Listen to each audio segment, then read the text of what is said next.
Bluetooth mode.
Or maybe The Rock has got a beat.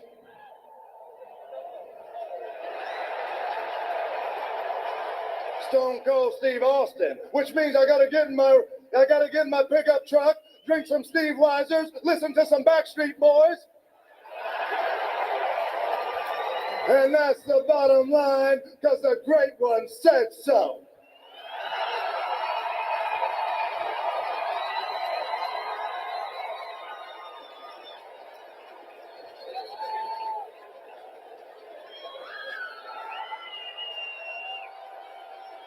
And one more thing. This Sunday night at Armageddon, The Rock is going to do all he can to win the WWE title. If you smell what The Rock is cooking.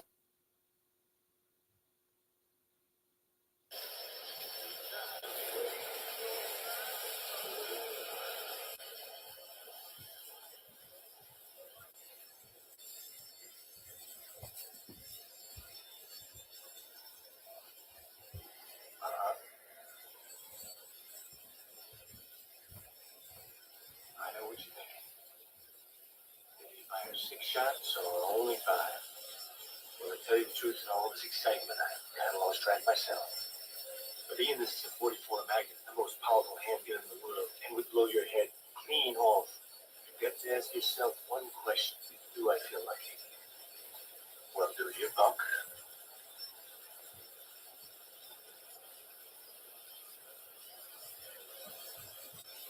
Hey.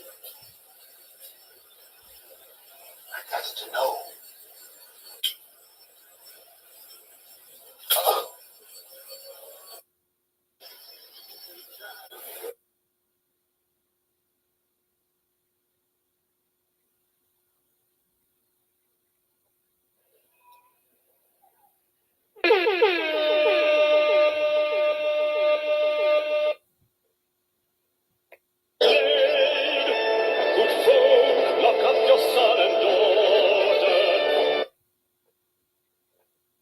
A cup of toast, TVs, deep freezer, David Bowie opens.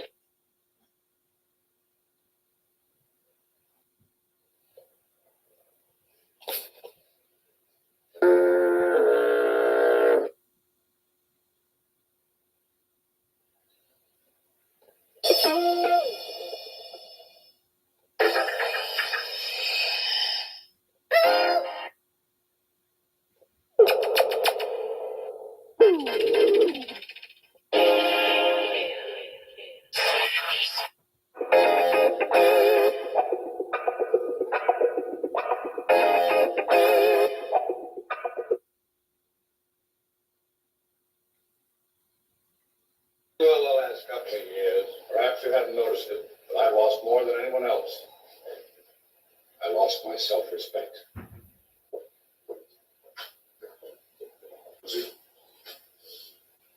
But whatever it is, I like it. They've been trying. All right, stop.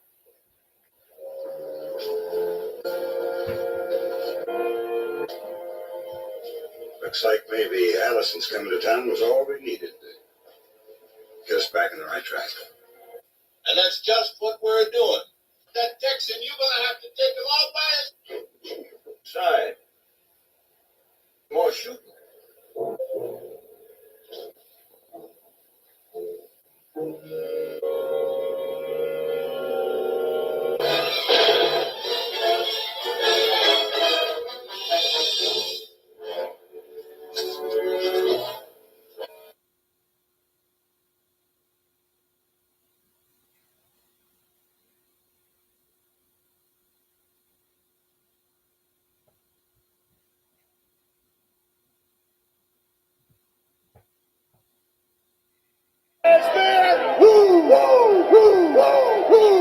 I just myself and $100 freedom flags. Who made this coat? Hugo Boss, Armani, you set up broke. Hell, my life just started, Jack. You keep your mouth shut. I'm gonna go in there and slap your face. I ain't leaving. I'll wear a $15,000 Rolex. You get on Space Mountain, you'll be like this. And now, you and I are limousine ride. Jet fly. Get stealing. Wheeling dealing. Son of a gun. Oh, who are you? Direct tell me how to wrestle. Right lights. Big cities. I am Ric Flair, the President of the United States. That kissed all the girls in the neighborhood and made them cry. Get stealing, wheeling, dealing, Kashmir, woo, woo, woo, woo, woo. I just myself and $100 freedom flags. Who made this coat? Hugo Boss, Armani, you set up broke. Hell, my life just started, Jack. You keep your mouth shut. I'm gonna go in there and slap your face. I ain't leaving. I'll wear a $15,000 Rolex. You get on Space Mountain, you'll be like this. And now, you and I are limousine ride. Jet fly. Get stealing. Wheeling dealing. Son of a gun. Oh, who are you? Direct tell me how to wrestle. Right lights. Big cities. I am Ric Flair, the President of the United States. That kissed all the girls in the neighborhood and made them cry. Get stealing. 17:25 UK time, 06112 JTV, agree or disagree, this is the place for you. Intro.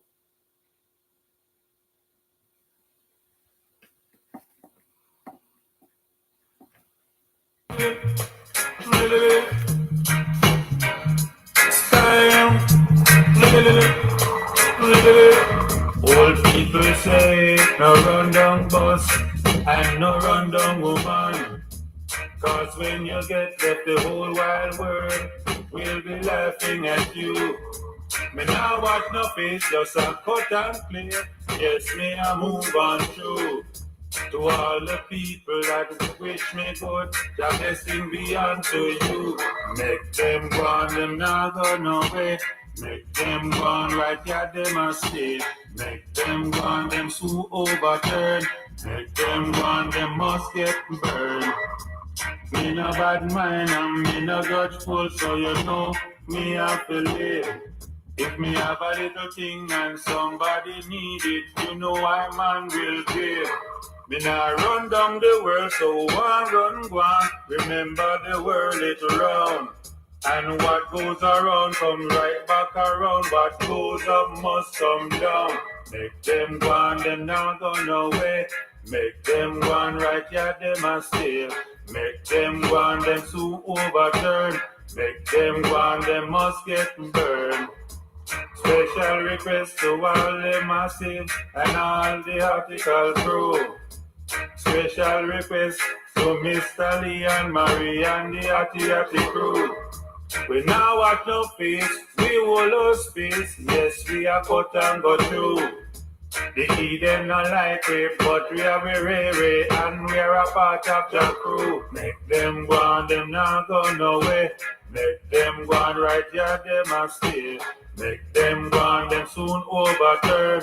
Make them go on, them must get burned. Style.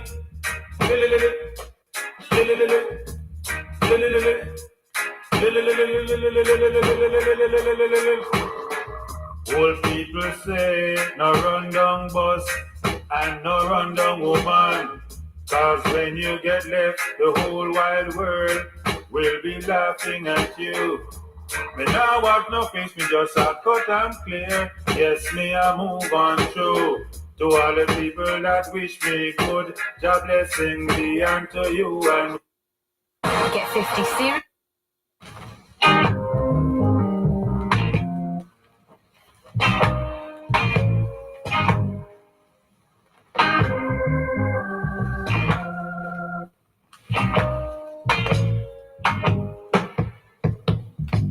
What makes the sun shine so bright? What makes the moon shine all night? Stars in the skies at night above, they don't seem to be around. Stars in the skies at night above, they don't seem to be around. It's a mystery of nature.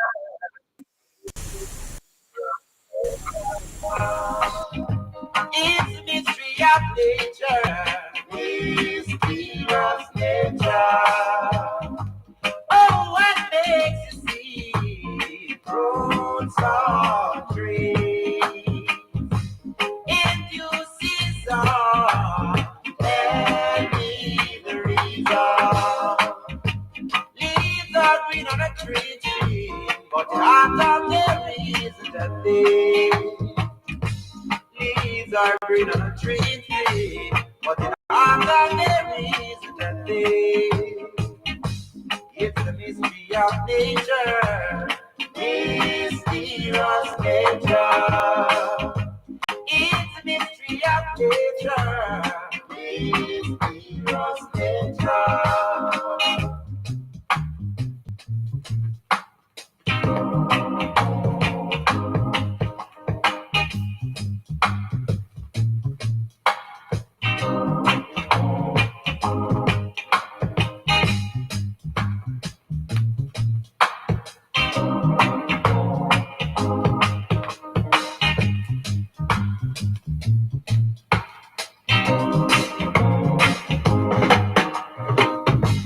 Oh, what makes you see fruits on trees in due season?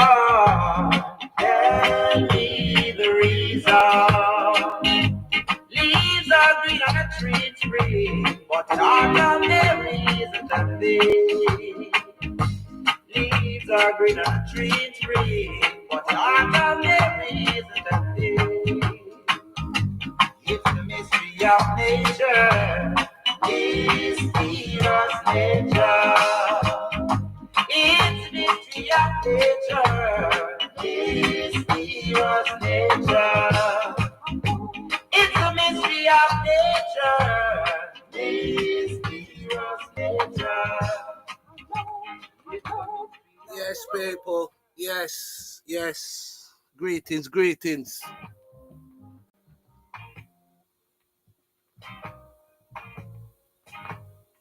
Shout out to the African brothers again. Shout out to diaspora, all the people on planet Earth. Yeah, man, big up, big up. What makes the sun shine so bright?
neighborhood and made a pie. Just stealing, wheeling, dealing, just there. Woo, woo, woo, woo, woo. I just myself in $100 freedom flag. Who made this coat? Hugo Boss, Armani, you sell out broke. Hell, my life just started, Jack. You keep your mouth shut, I'm gonna go in there and slap your face. I ain't leaving. I'll wear a $15,000 Rolex and you get on Space Mountain. You'll be like this. And now, you and I are living the right. Jet fly. Just stealing. Wheeling, dealing. Son of a gun. Who are you? Never tell me how to wrestle. Right life. Big city. I am Ric Flair, the president of the United States. That kissed all the girls in the neighborhood and made a pie. Just stealing, wheeling, dealing. Kashmir. Woo, woo, woo, woo, woo. I just myself in $100 freedom flag. Who made this coat? Hugo Boss, Armani, you sell out broke. Hell, my life just started, Jack. You keep your mouth shut, I'm gonna go in there and slap your face. I ain't leaving. I'll wear a $15,000 Rolex and you get on Space Mountain. You'll be like this. And now, you and I are living the right. Jet fly. Just stealing. Wheeling, dealing. Son of a gun. Who are you? Never tell me how to wrestle. Right life.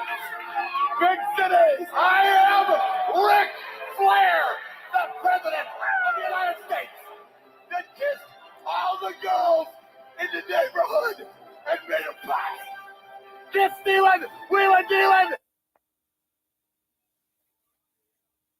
Today, or I should say this evening, I'm going to be looking at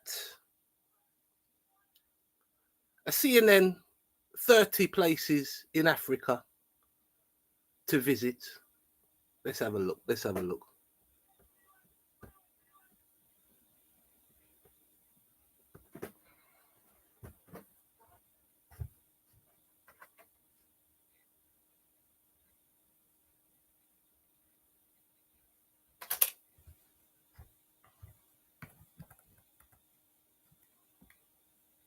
Oh, what's this at the top here?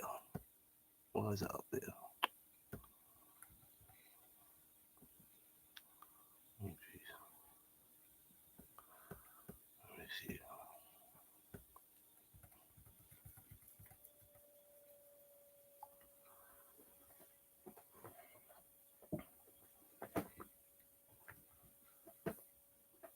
I said before, you may have negative, but you also got positive.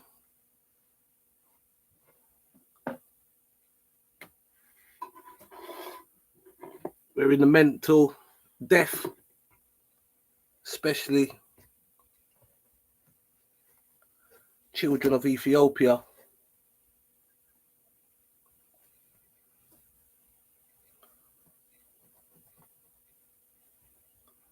The long return to go back home, the place I want to be. And I ask myself, why not? Why not? On your screen, the Great Migration, Tanzania.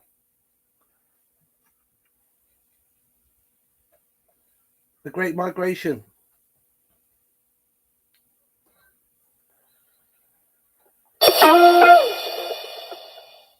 Great Migration.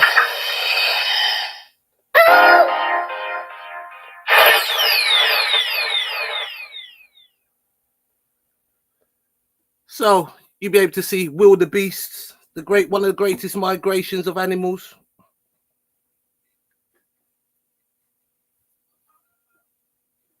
Moving from one side of Africa to the other. So yes, the animal kingdom is unmatched. Is unmatched on the globe. You also got your abundance of water, your abundance of natural resources, your abundance of people. Believe it or not, Ripley. So I ask a question, why not? Why not?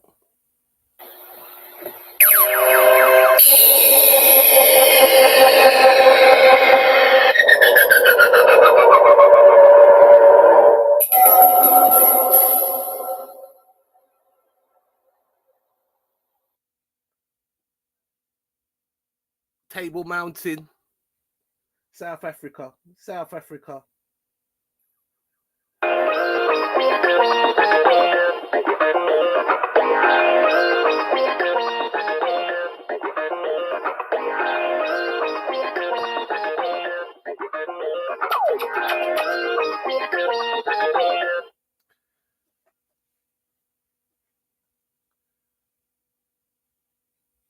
So if you find yourself the southern parts of Africa,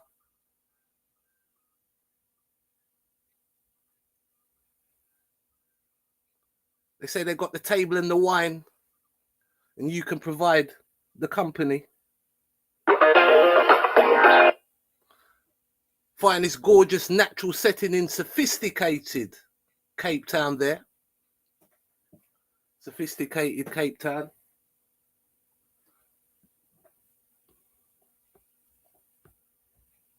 Something's barring the view there. Let's get that out of the way.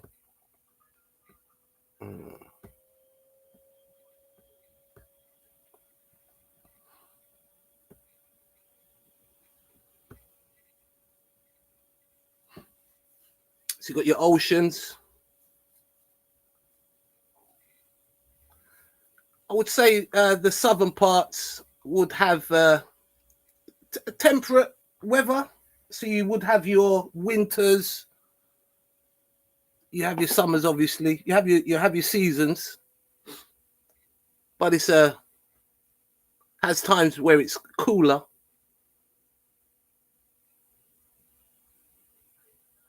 South Africa.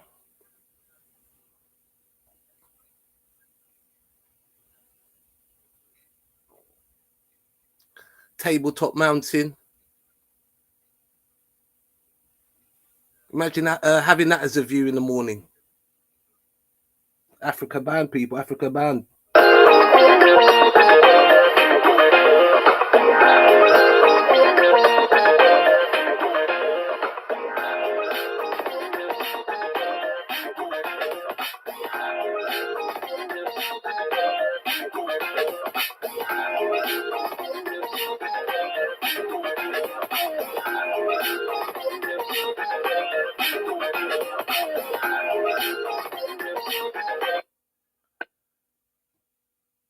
So you may find yourself on the north coast of Africa.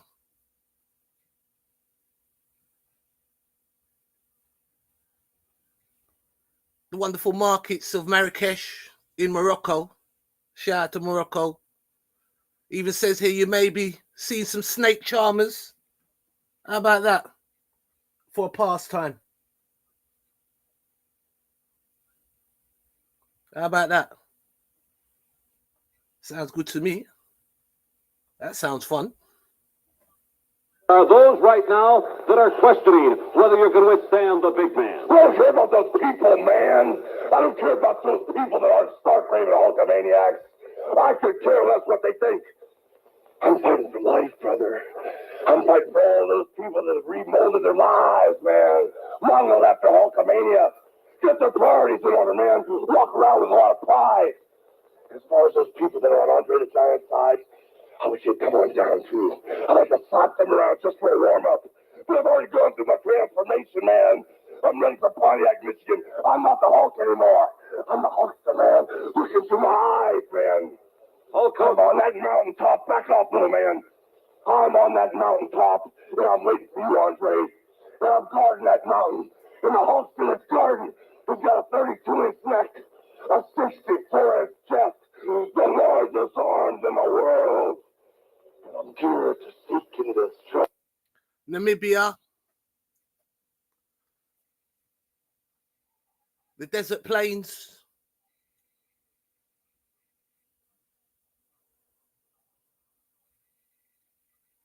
You have every natural environment there.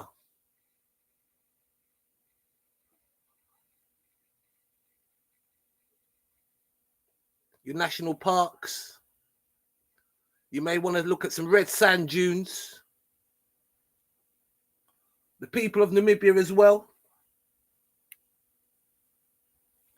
You may want to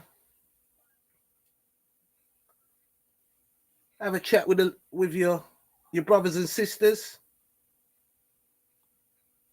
Yeah? What do you reckon? Thumbs up from me. Thumbs up from me.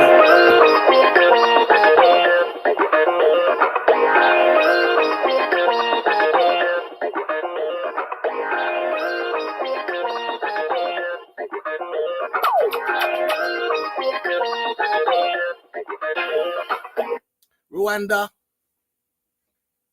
mountain gorillas, beautiful country, nice and hilly, very green.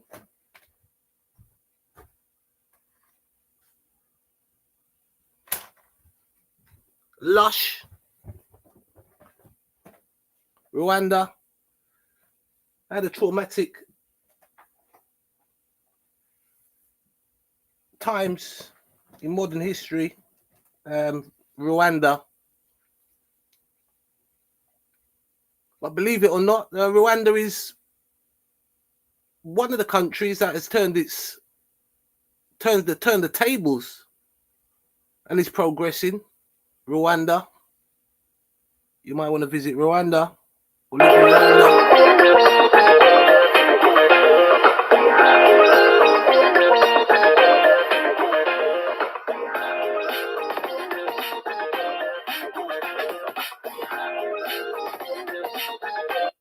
How can you compete with this?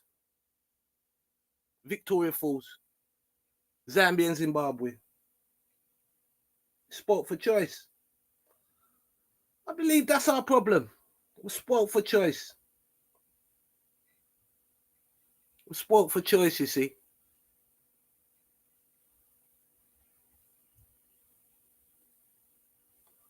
So, it says here in the 1800s, members of the Kololo tribe living in the area appropriately called it Mozi Owa Tunya, the smoke that thunders.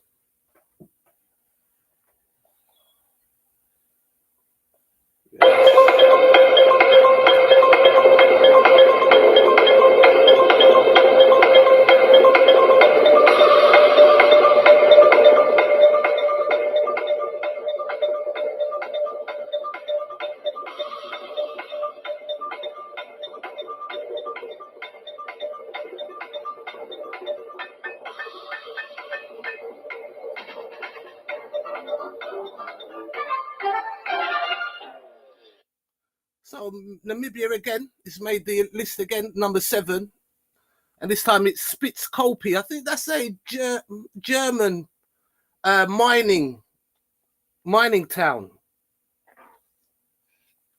Mining town. So they had like a diamond rush. You normally have a gold rush. We had a diamond rush, I think. So Namibia is blessed with natural resources. So that was what does that say? That don't get stuck between a rock and a hard place. Here, yes, which is fair too easy to do. Yes, by that picture. That's true. That's true. That's true. And it's it is an unusual sight. It's an amazing rock formation there.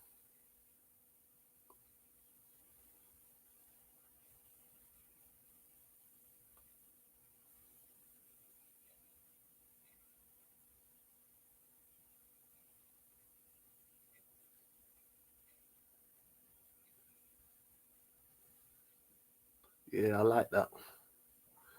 Imagine taking pictures over there.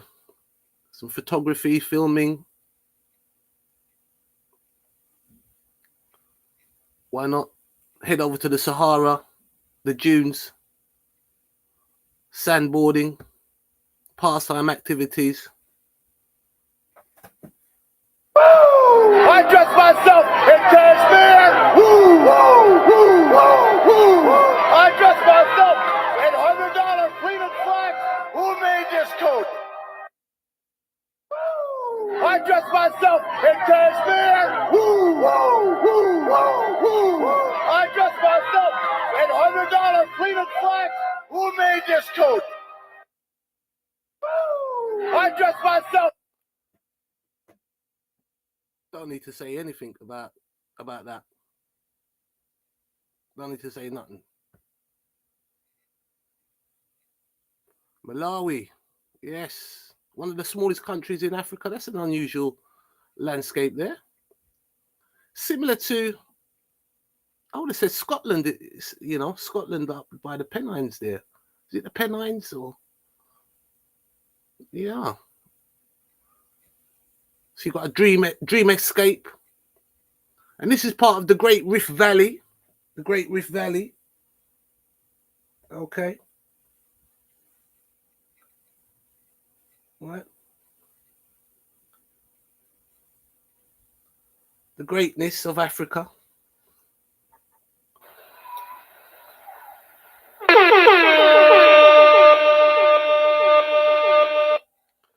Botswana, near South Africa. And this looks like, yes, salt fields. The salt plains. Right? You got your salt plains. Right? You ain't gonna run out of salt. You're not gonna run out of salt anytime now, are you? Okay, you're gonna have to take it easy as well. Right? Don't want too much high blood pressure down on the continent. We want to be living healthy. But you know, again, the abundance of natural resources. Again, we've got the Morocco again. Morocco, the Dra Valley, Morocco here. That's amazing, that. The contrast between the lush and the dry. So there's signs of fertility, even in such a barren place.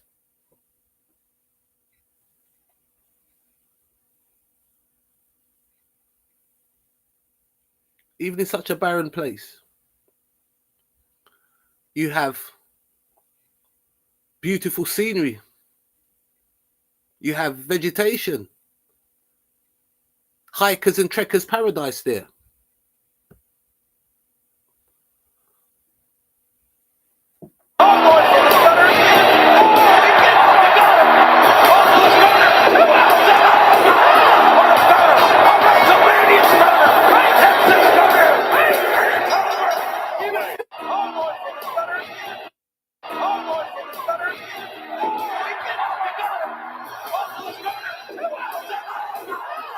That's what you get when you look at the Sphinx. One of the biggest mysteries surrounding ancient Egypt is the Sphinx, which were covered by sand and were found, I believe, by the French. I believe Napoleon, time of Napoleon. So you have a body of a lion and a human head, it said. All right. Ancient Colossus. Enveloped in mystery. So there's loads of mystery, suspense and thrillers on the continent there. Ah, look at that. Look at that. Look at that.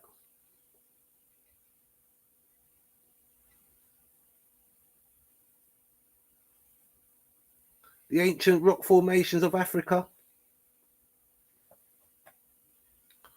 It's fair to say Africa's pretty safe considering natural disasters. You have floodings, yes. You have various extremes of weather, I understand that. But say earthquakes, I think the last earthquake was in Morocco. I'm sure there is. I'm not sure if there's any fault lines running across Africa. But Africa's like a solid body of land, one of the most solid, places, right?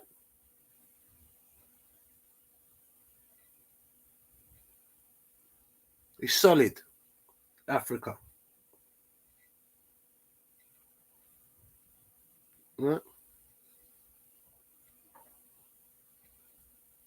So Malawi again. Ah.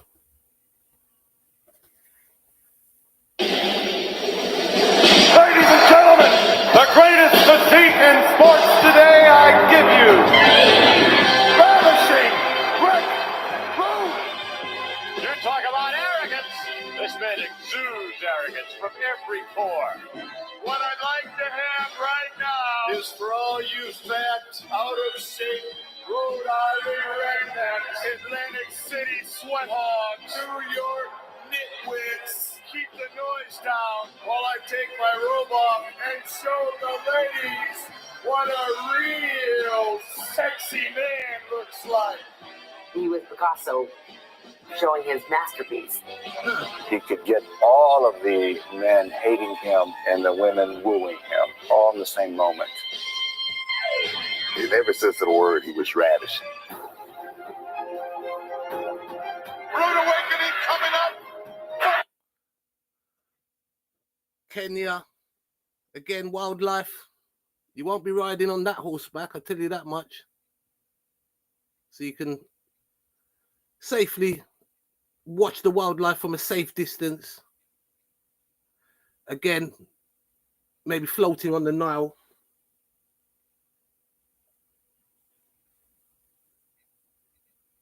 Floating down the River Nile. Holidays on the Nile.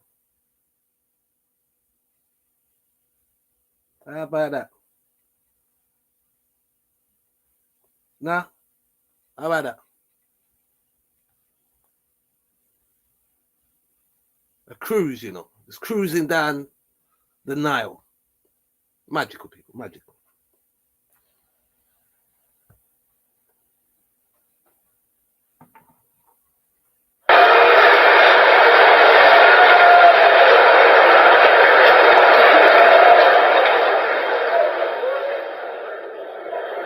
The field Negro was beaten from morning till night. He lived in a shack, in a hut. He wore cast-off clothes. And he hated his master. I say he hated his master. He was intelligent. That house Negro loved his master. But that field Negro, remember, they were in the majority. And they hated his master. Not wasting your time with dropshipping, Forex, crypto, or SMMA, artificial intelligence. When the house caught on fire, he didn't try and put it out. That field Negro prayed for a wind.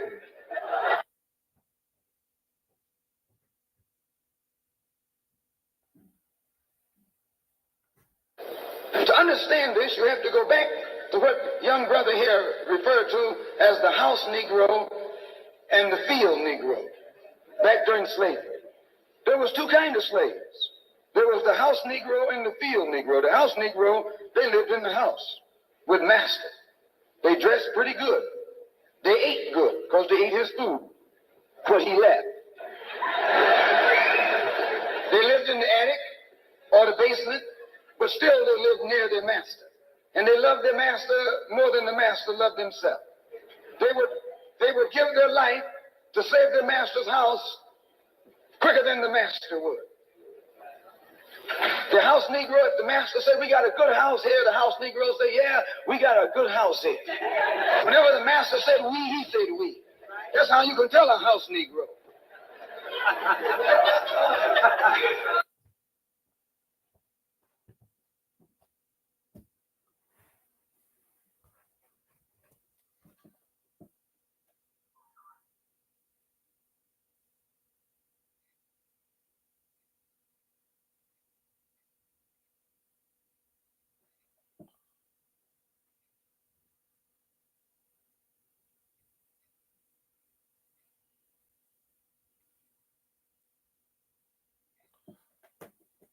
So you've got Botswana,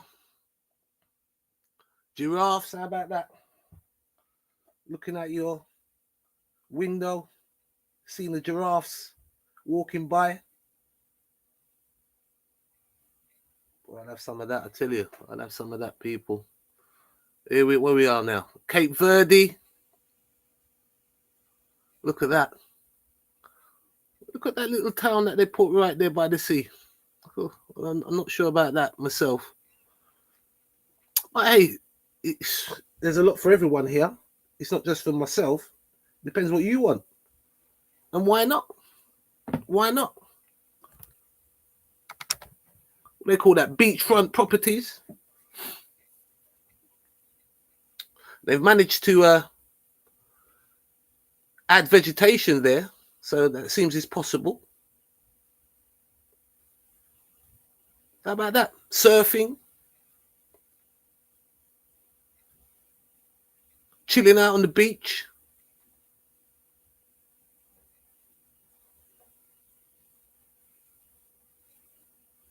So that's Cape Verde. So it says that you will have a cultural blend of African, Iberian, and Brazilian influences.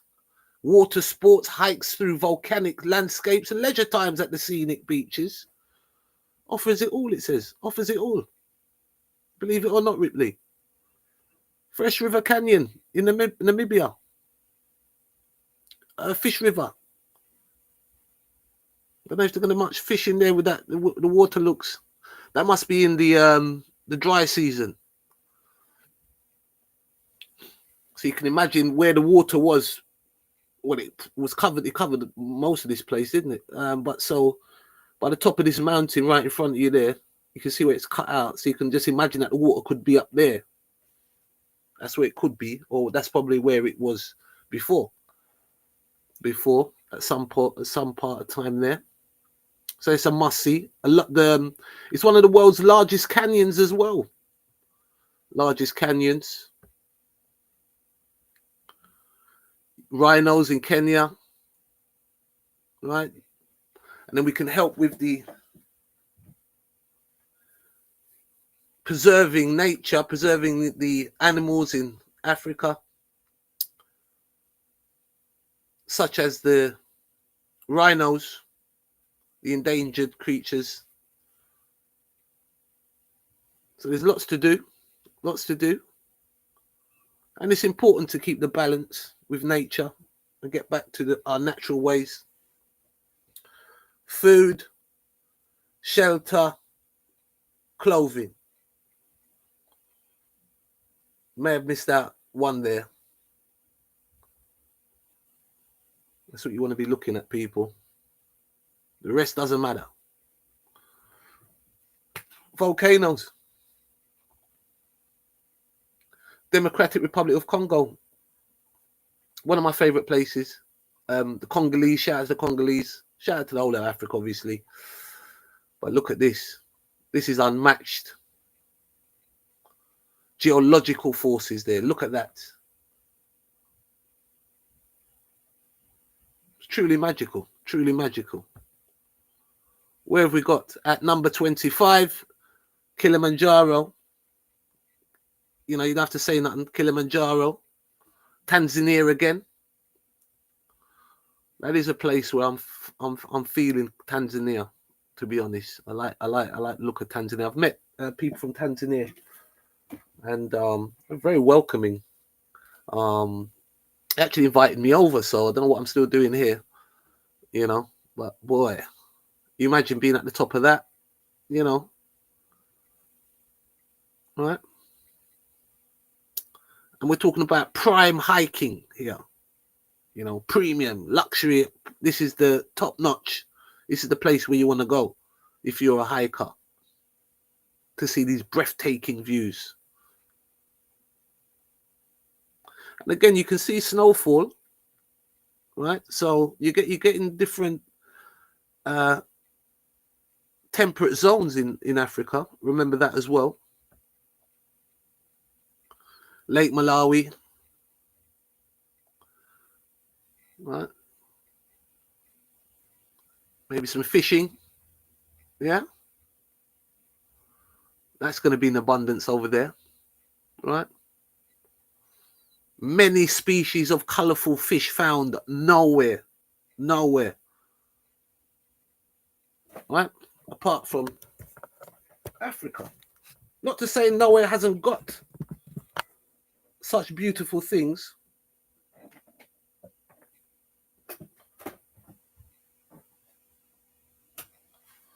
But you got to look at it's like it's on steroids in Africa. It's on steroids, you know. Senegal. I think this is the first West Coast they've put on there. Senegal. Shout out to Senegal. Right. And you can see the red lake there. I wonder if that's what happened in Egypt in the biblical days. So they're saying that you got color from bacteria here. Right. So the red pigment, right? The water, so the bacteria, which are totally safe, by the way, believe it or not, Ripley. So it produces a red pigment to absorb sunlight. So again, you're getting a nature is taking control and dealing with certain issues. You see? So most of the time, it's kind of sitting back and just letting nature do its thing. The power of nature, people. Power of nature. Well, look at this. This is a lovely addition. Shout out to Nigeria. So we have Lekki Conservation Centre in Lagos, a walk high above the ground of Africa's longest canopy walkway. Also a chance to explore nature. How about that, people? How about that? I love the wooden design. Obviously, we have abundance of wood, abundance of all natural resources. All we need is more. We need some people, but we also need the people with the right mind. The right mind. Right? It's not the physical for myself, it's the mental defeating our people at the moment. But that's a lovely addition here. Wonderful. I love this one. That deserved a Ric Flair. But I've lined up something else. So, yeah, man. Bright lights. Big city.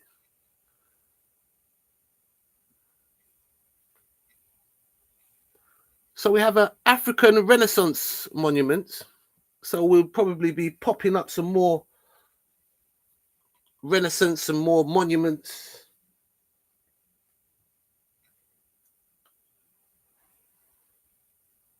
At some point in time, the rebirth of our nation.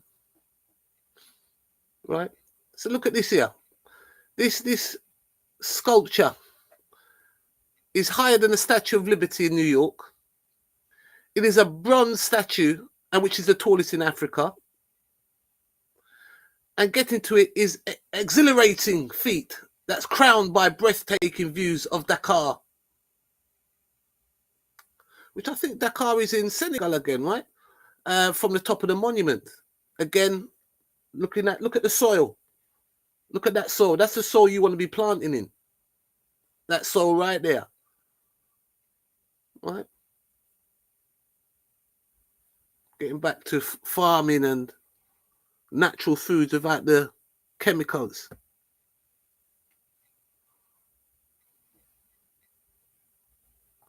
What more do you need? What more you need? What more you need, people? Spoke for choice. I think we're just spoke for choice as a people, you know. We're spoke for choice.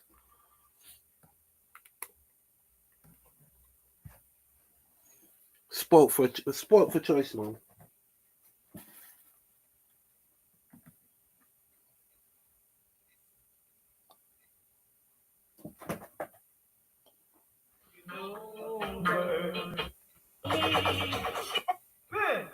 Hi. I tell you something. You see, whenever you're in Jamaica and around the world, you listen to DJ Lindsay. And when I say DJ Lindsay, I said to the world. And when I say come on to the world, it's DJ Lindsay, you know. And he plays.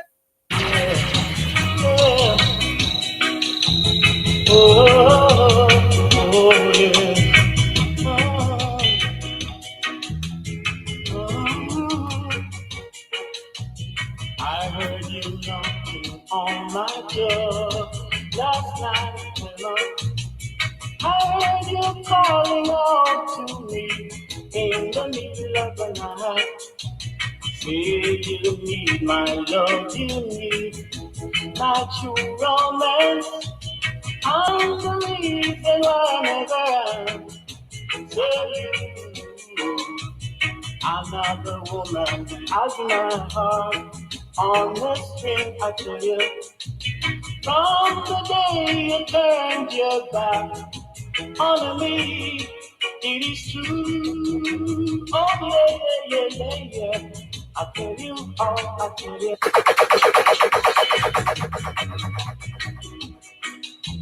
Whoa, yeah.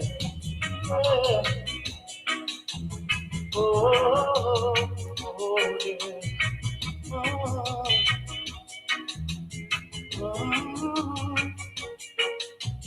I heard you knocking on my door last night, I heard you calling out to me in the middle of the night. Say you need my love, you need my true romance. I'm the reason why I'm tell you another woman has my heart on the string. I tell you, from the day you turned your back on me.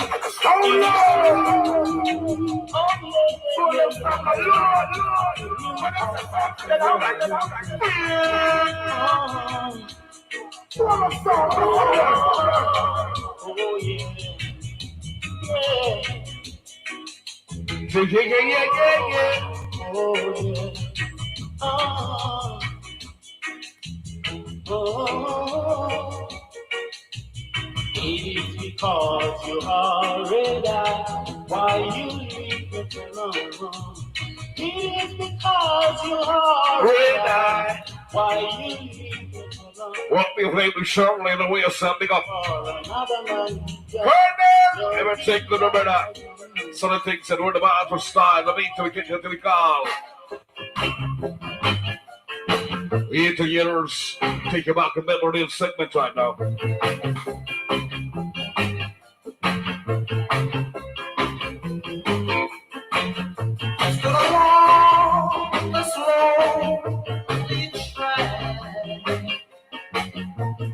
Watching the trains beat along. We, let me hear your sound. So somebody say,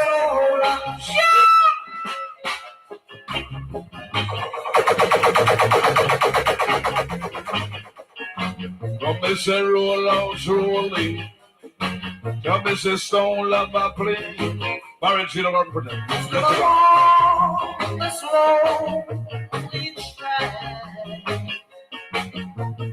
Watching the trains beat along. We, let me hear your sound. Soul of my soul, will we feel the joy of our life? You don't know what it's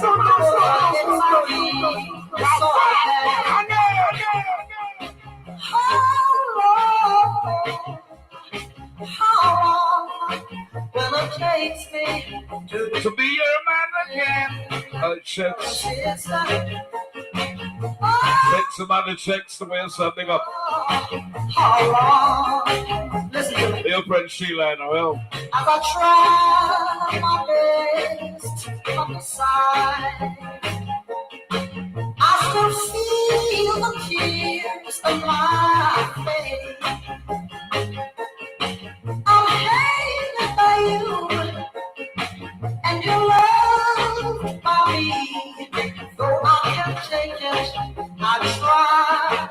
want to break. Memory segment. Instrumental time. Now, come on. In a row, those are heads I beat, so I left. How long will it take me to be a man again? Instrumental man. Keyboard man, boy, you know. Mr. Keyboard man, can you pray?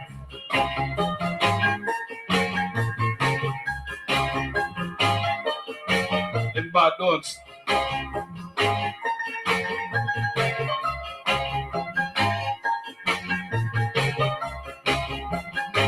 We'll take you back in time. We come to memory lane. It's a Friday, baby. Rock with me up.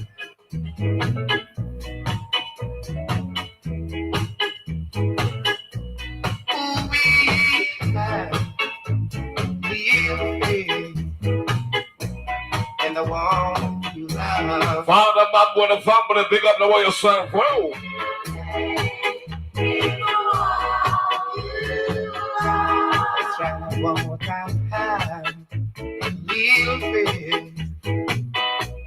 And the one you love. God, Lord.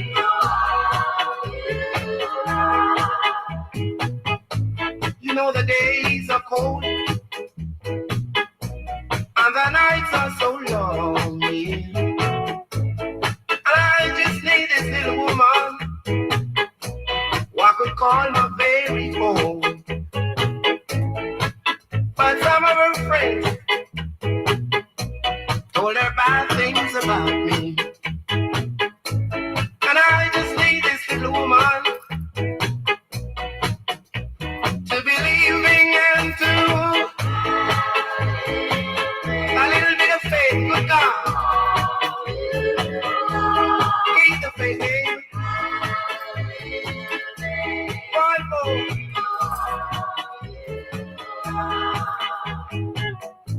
You know, I went to her house on a Sunday afternoon. Yeah. I took one look at that woman's face, and don't you know that everything was blown? Yeah. She said she had a call. All right. From someone that's for you. They told her bad things about me, and I knew it would be so. It could be some A face. little bit of faith, good God. We have to big up Coral once again. Big up the old man, so you know. Yeah. Big up the old lady. Yeah, the one you stone up. Swat town.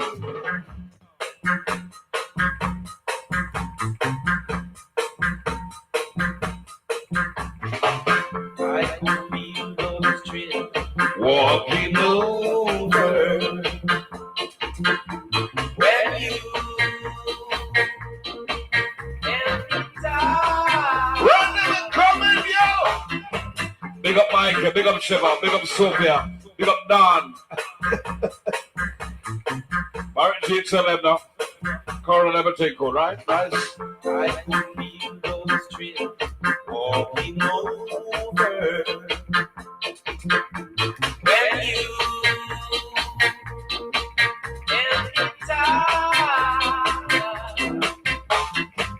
Now I feel those trees taking over when you set down.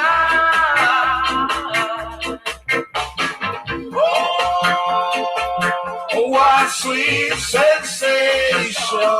Swat town.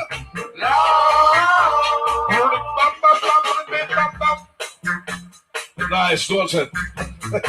Set it again. I can feel those trees walking over when you enter town. Now I feel those trees taking over when you set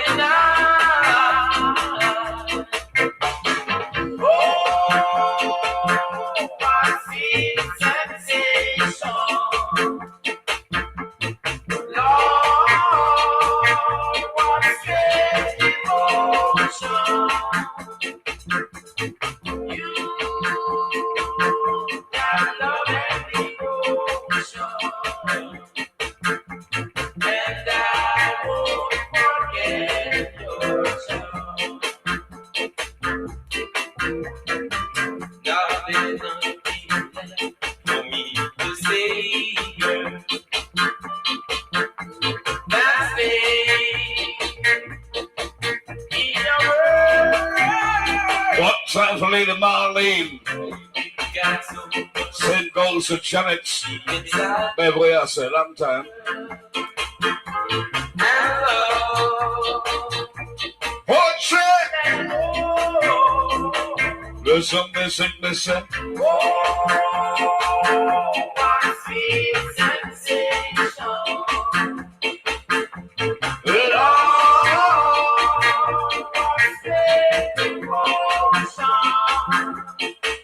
What big of a Philadelphia corner, New York family, Bronx, Queens,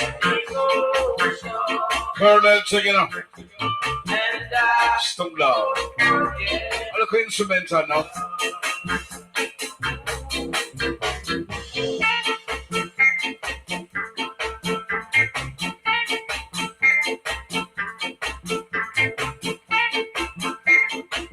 There's no rush, so fast.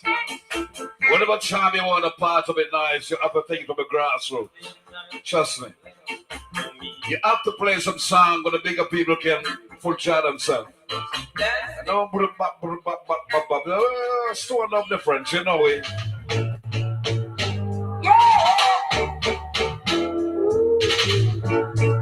So that's what I do about this one. So come on, here we go.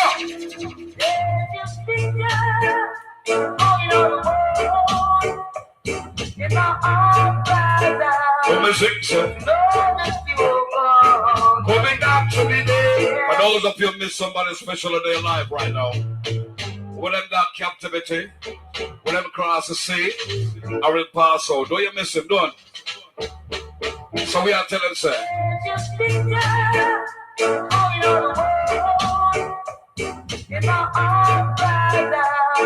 Know that you are gone, but you got to be there. Run the bucket, come on, rock your job. So I'm trying to run it. Put up one more time, yo.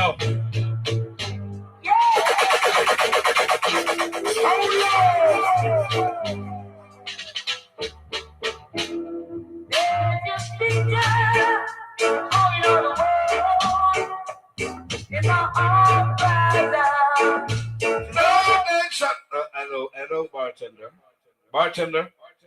You know, so you're too relaxed. Yeah. Can I have a cube Appleton and a Pepsi? Yeah. And McCool, you drink Pepsi to Appleton, don't it? Yeah. You know what I'm saying? We'll go back at town, man. All right, nice. Okay, babes. One cube Appleton, one Pepsi, 2 cups with ice. Not going in or having. Yeah, car, we're not going in more dear, when you're drinking it cheaper.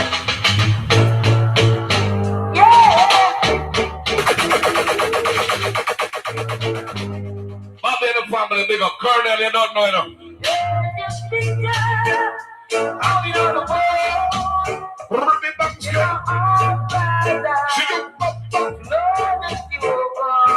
We got to be there, still in.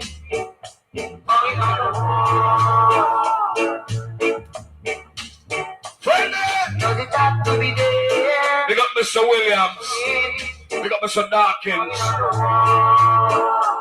Big up Miss Ivy. Miss Melinda. Yo. Big people, don't you? And I wait back to you. But my arms up. You know that you're gone. Does it have to be there? Still longing. Hanging on the wall.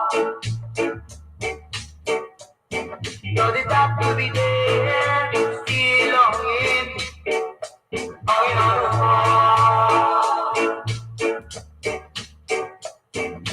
People said I'm a fool to say goodbye to you. But really, it's just still longing on the wall. Does it have to be there? Still longing. Hanging on the wall. Does it have to be there? Still longing. Hanging on the wall. Big up Belinda. So the chunk band. Everybody together now. All right, cool. Bring the artist again now. And I want you for good today. And I wave goodbye to you. But my heart cries out to know that you're gone. Ready back to be there, still hanging on the wall. Let the chiller one sing. The word of mouth will slow down. Right now, Barry's representing. In the meantime, we're around for the foundation. So listen again now.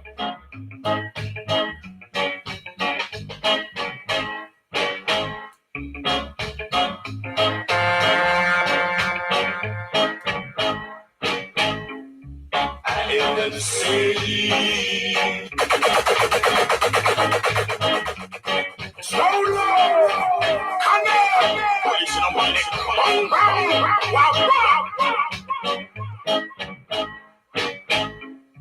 I am the same.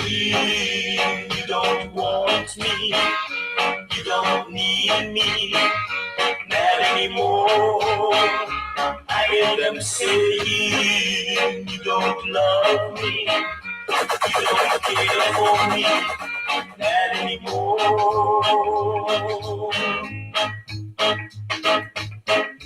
Look at all those things I obey for you. Look at all those trouble you make me feel. Now you have gone and have left me. To never get away, you never get away. I hear them saying you left me stranded, you left me all alone in misery. I hear them saying you don't love me, you don't care for me, not anymore.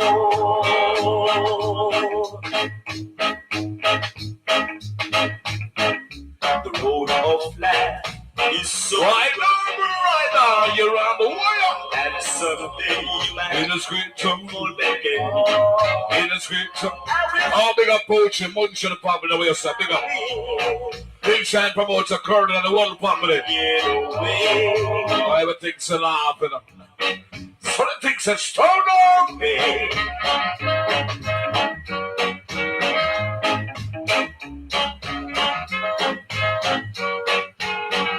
We're in the down now.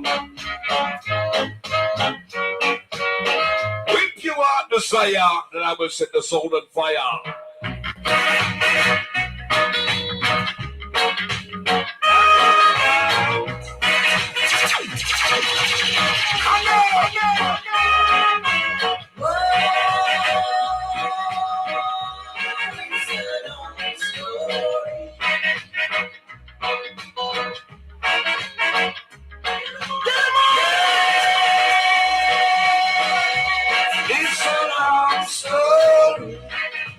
Remember,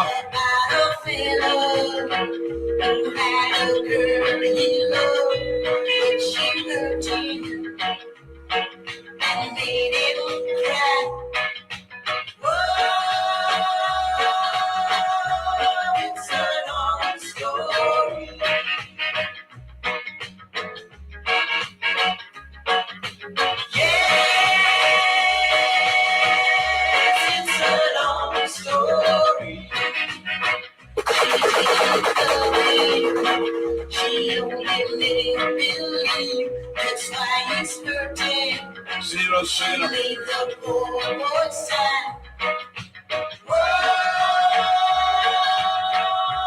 It's a long story.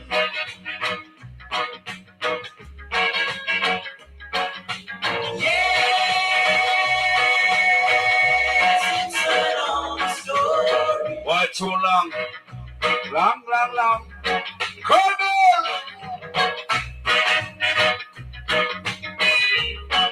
Sit down.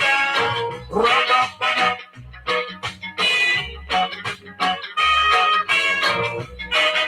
Right now, big up all the farm on them, you know. And they will plant the grade and thing. Yeah, they will plant the yam, the cocoa, the banana. Yeah. Big up all the hard-working people, them, everything cool.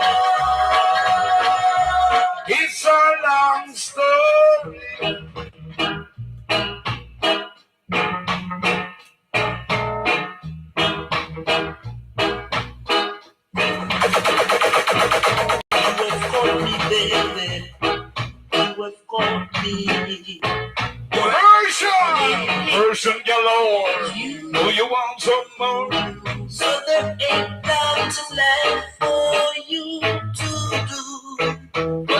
love me like I love you. We gonna have happy times together. We gonna live a life for each other. We gonna sound the trumpet loud and clear into the world of our newfound love. Till the world of our newfound love. You have caught me, baby. You have caught me. For I love no other one but you.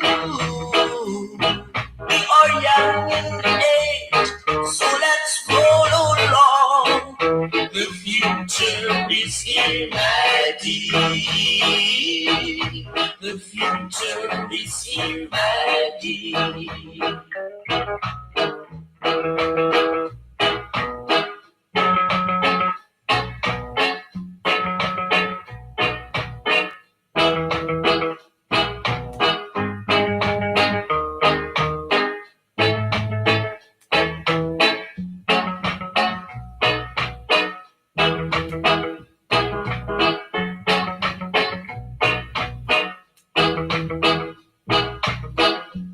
We gonna have happy times together. We gonna live a life for each other. We gonna sound the trumpet loud and clear into the world of our newfound love. Till the world of our newfound love.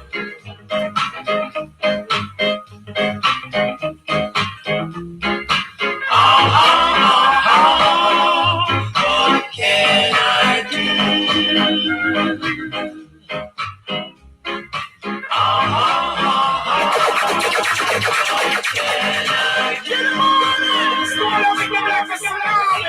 Imagine how many pride you broke.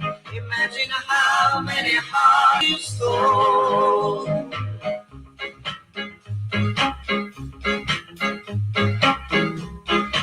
Everyone in town knows about you. Happy-go-lucky girl. The life you lead isn't too good. Hard-headed girl. I have tried my best to change you. Oh, how much I'd love to control you.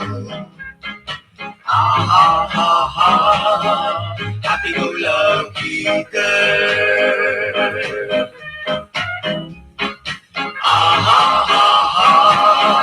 Happy-go-lucky girl.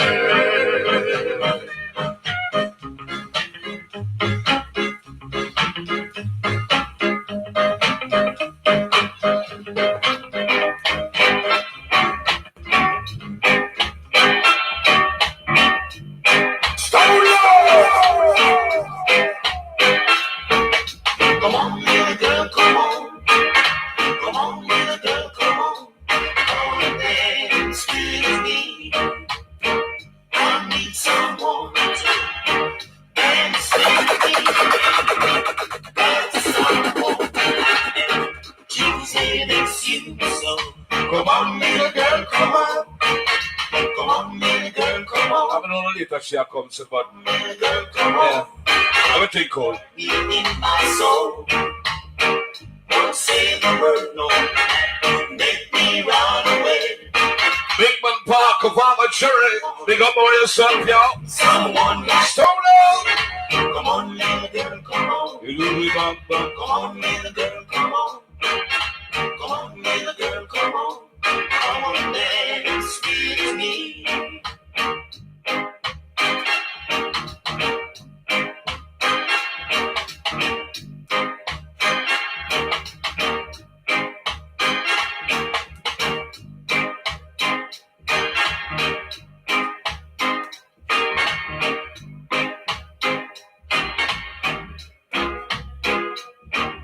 Come on, little girl, come on. Come on, little girl, come on. Come on, little girl, come on. Come on, man. Dance with me. Something settled them. Don't say Is it tonight? Make me round the way. I need someone like you. Massive, massive, massive.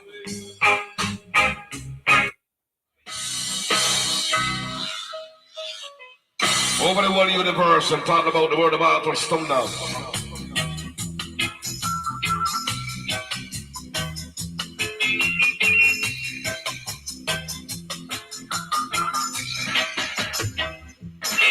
It's hard to build a better nation with different races.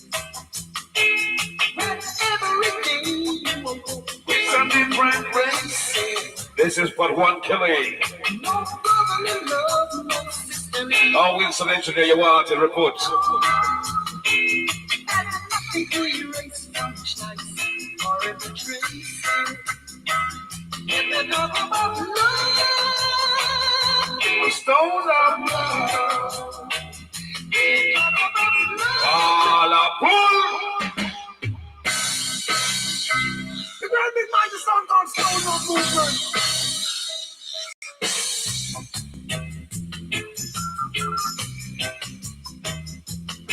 Oh, he's what I shall see. Forever young. Our West Street family. Big up. It's hard to build a better nation with different races. When every day you will go a new faces. No brotherly love, no sisterly love, but they're alone.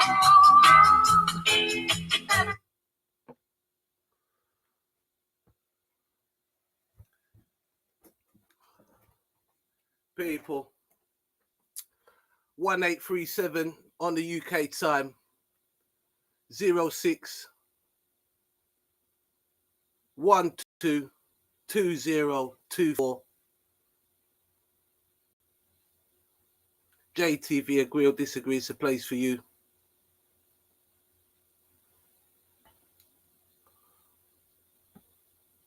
See what go on, yes or no. So we've got Africa. Let's see what else they got for Africa there. Oh, hang on, let me see if I can get something. Nothing to erase from each night or every trace. If they talk about love, they talk about love. They talk about love, sweet love.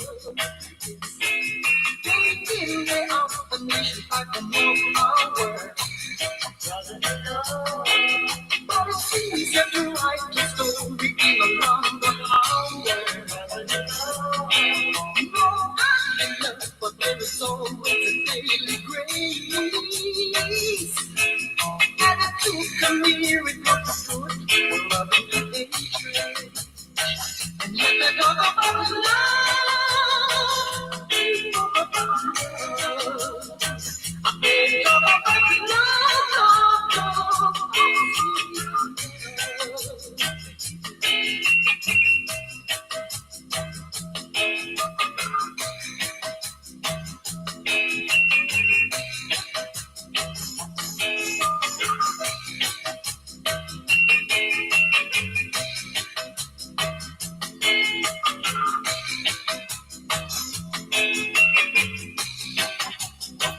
Talk about love.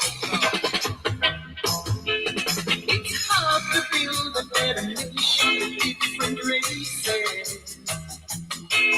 When every day you walk with different faces. No brotherly love, no sisterly love, but they're alone.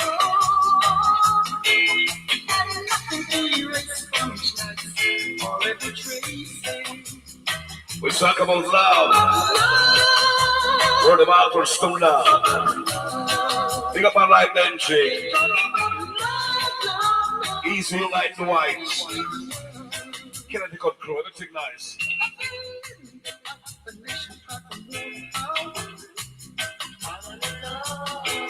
But it seems that to write the story in longer hours. And I know many of you may not be in soul over the years. Many of your young people. Hey.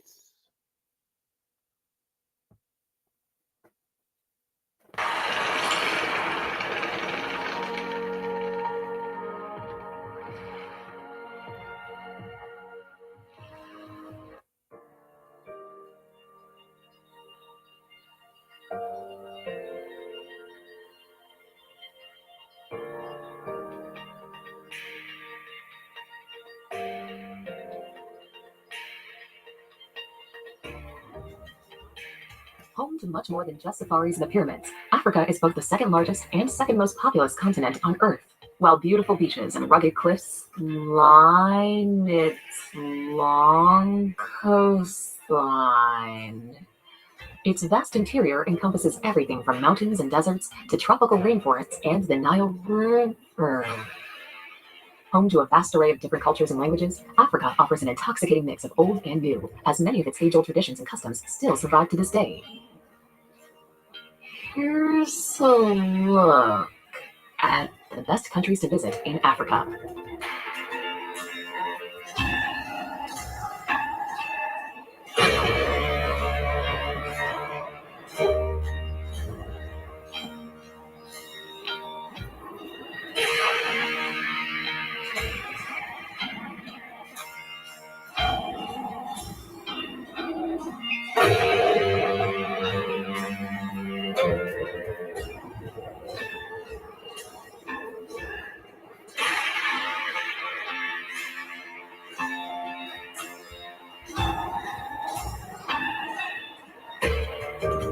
Number 10, Namibia.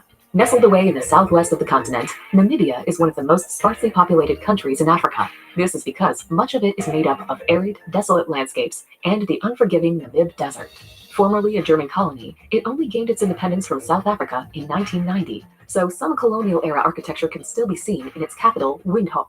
Most people, however, visit for its brilliant national parks, which are home to breathtakingly beautiful landscapes and incredible wildlife.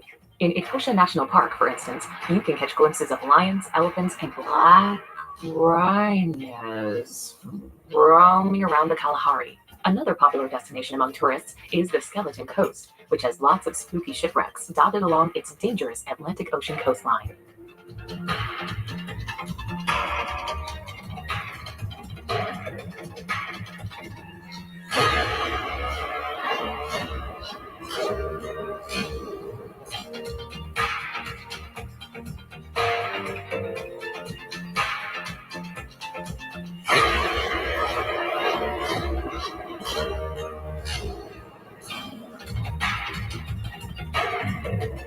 Number 9, Tunisia. Long a popular tourist destination, Tunisia can be found wedged in between Algeria and Libya on North Africa's Mediterranean coastline.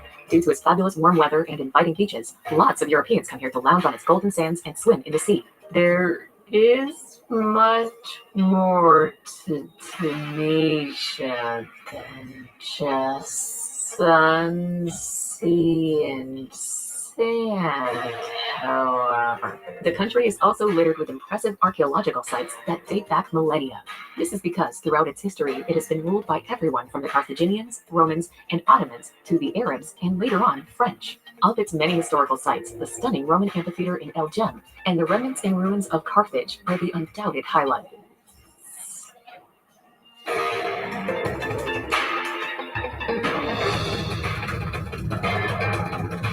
Number 8, Uganda. Home to not only the continent's tallest mountain range and the source of the Nile, landlocked Uganda also borders the largest lake in Africa. While its tourism industry and infrastructure are quite underdeveloped in comparison with neighboring Kenya and Tanzania, this makes its spectacular landscapes all the more exciting to explore. Long overlooked by visitors to the continent due to its tumultuous and tragic past, Uganda is slowly regaining its title of the Pearl of Africa. This is in large part because it is one of only 3 countries in the world where you can see mountain gorillas in the wild. Seeing the majestic creatures up close in the cloud rainforests is an amazing experience, and is simply a must when in Uganda.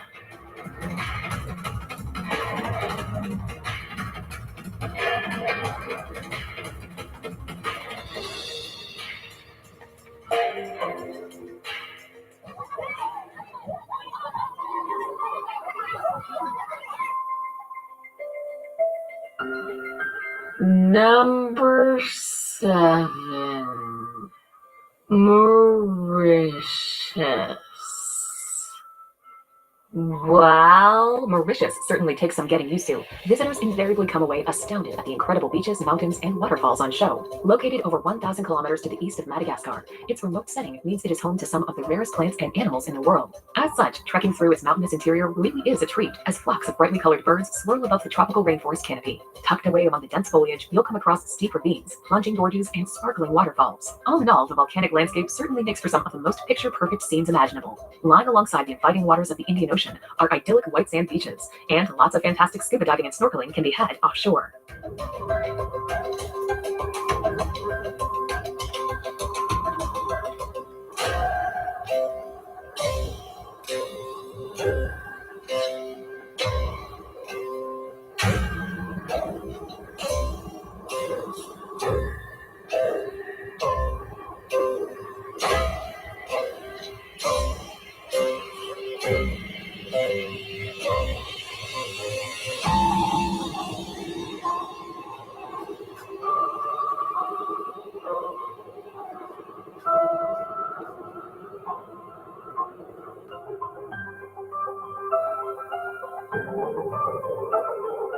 Number 6, Tanzania.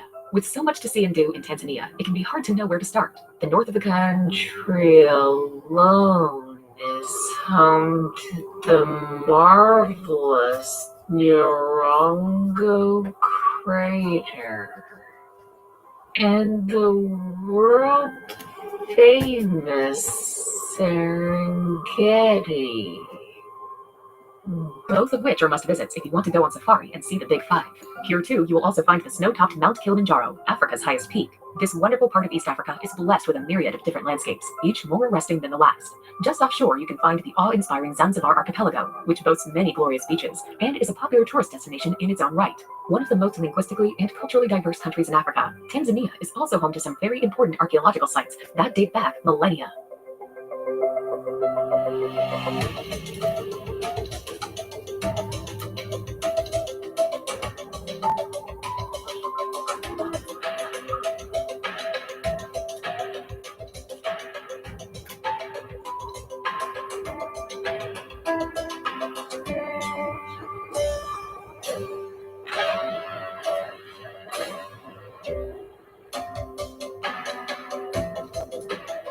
Number 5.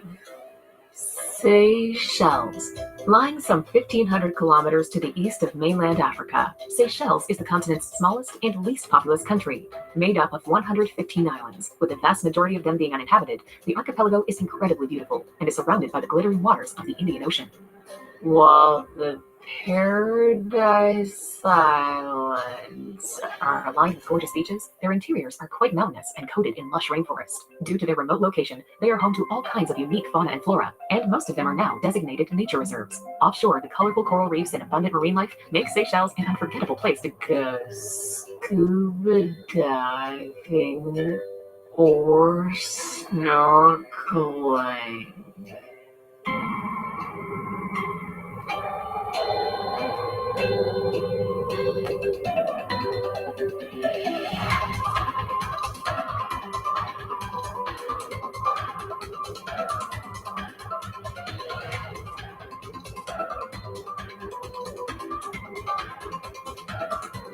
Number 4, Morocco. A magical place to visit. Morocco is home to beautiful old cities, medinas, and souks. These lie across the country's scenic Atlantic and Mediterranean coastlines, or tucked away amongst the Saharan dunes and high Atlas mountains. The continent's northwesternmost country has long attracted different peoples and cultures to its shores, and its rich heritage now draws on African, Arabic, Berber, and Western influences. This amazing diversity is on show wherever you go, with Fez and Marrakesh being some of its most popular tourist destinations. Besides exploring the lively Jama El Tna and gorgeous mountain towns, visitors can lounge on one of the country's lovely beaches, or head off into the Sahara.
Number 3, South Africa. Occupying the southernmost tip of the continent, South Africa boasts some of the best and most well-run national parks and game reserves in Africa. Of these, Kruger is undoubtedly the most well-known and most visited, with Addo Elephant National Park also being a popular draw. Known as the Rainbow Nation due to its multicultural population, South African cities are fascinating to visit, as each of them has its own particular identity. While We'll be changing that. Johannesburg We'll be changing that. teams with life. There won't be no more rainbow, I tell you that much. Cape Town is more laid back in nature and is overlooked by the spectacular Table Mountain. Home to towering mountains and arid deserts, South Africa truly is a delight to explore. To top it all off, both its Atlantic and Indian Ocean coastline are riddled with stupendous scenery and fabulous beaches.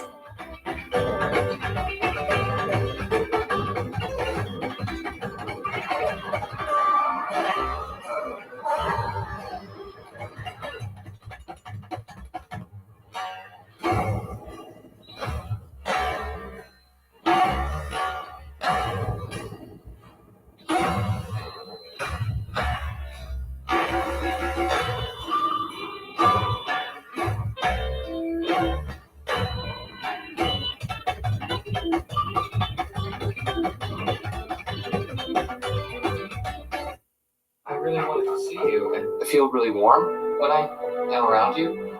Come with me. I'm thinking of one thing. If you'll have me. If you'll have me. Hello. I feel warm around you. Come with me to the cinema if you'll have me. Yeah, sure. Oh! Son of a nutcracker. To truly know each other, Truly know each other. is Not being worried about what I say. Is to understand the difference between looking at them and seeing them. If you sit in silence, it's not a bad thing. If anything, it's a beautiful thing. You listen to me and you always say the right thing. We are there for each other. people go, "Oh, you've been married 40 years," but it's been like 40 seconds. And you. Number 2, Kenya. One of the best places in the world to see wildlife up close and personal. For many people, Kenya is the home of safari. It's endless savanna teemed with life as lions, elephants, and buffaloes roam alongside herds of antelope. Its dramatic landscapes are also home to some of the continent's most famous peoples and cultures, such as the Maasai and Swahili, who each have their own traditions.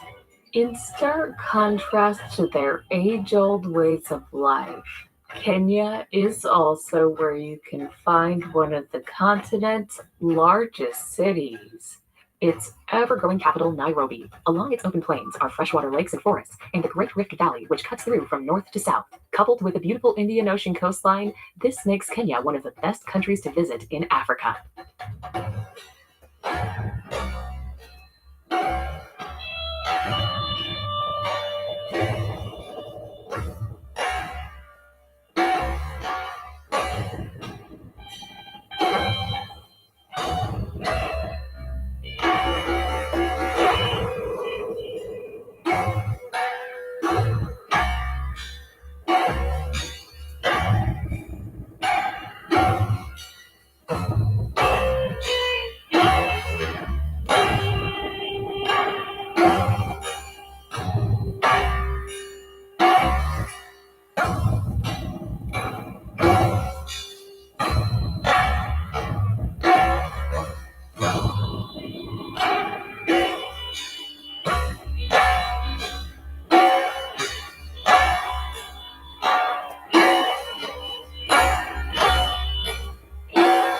Number one, people, number one. Rifleman.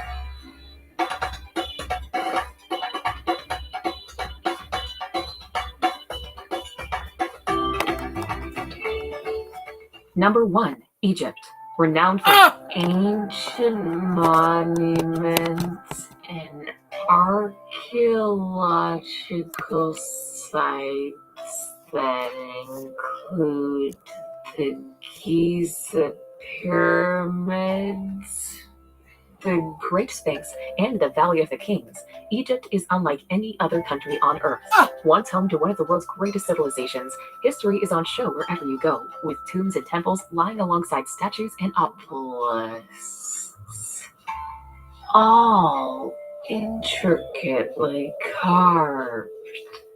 Located in the northeast corner of the continent, Egypt is bordered by the Mediterranean and Red Seas, with the Sahara Desert to the south and west of it. Running through Egypt is the Nile River, which is the life source of the country.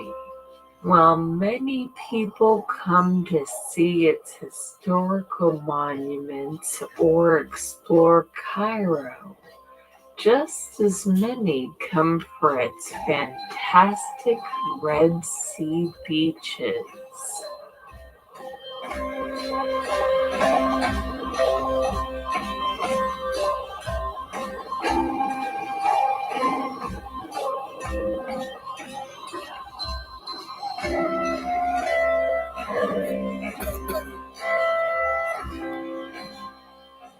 There's a song.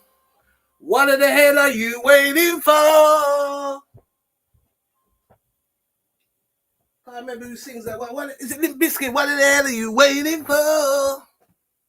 What are we waiting for? What are we waiting for? Africa. Wow. What a magical place. Sometimes, some may say you may think the grass is greener on the other side. Well, I tell you what, if the grass is greener, I'm Ina. Half pint. Half pint.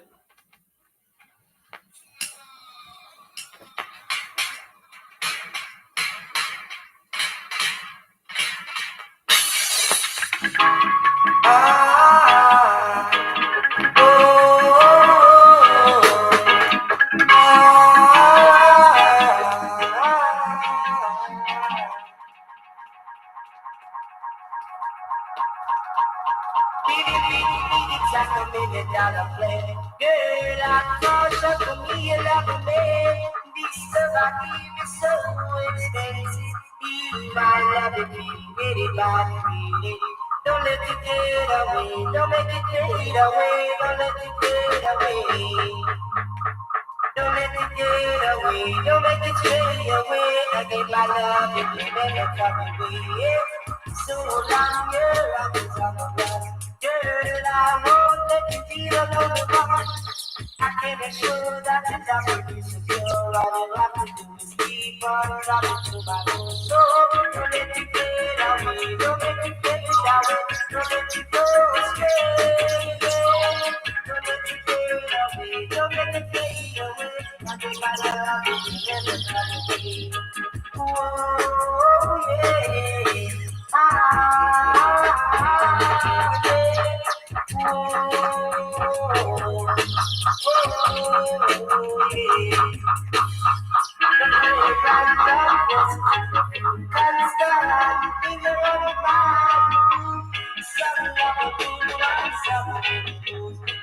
Yeah. So don't let it get away, don't let it get away, don't let it get away. Don't let it get away, don't let it get away. I give my love, it will never come away.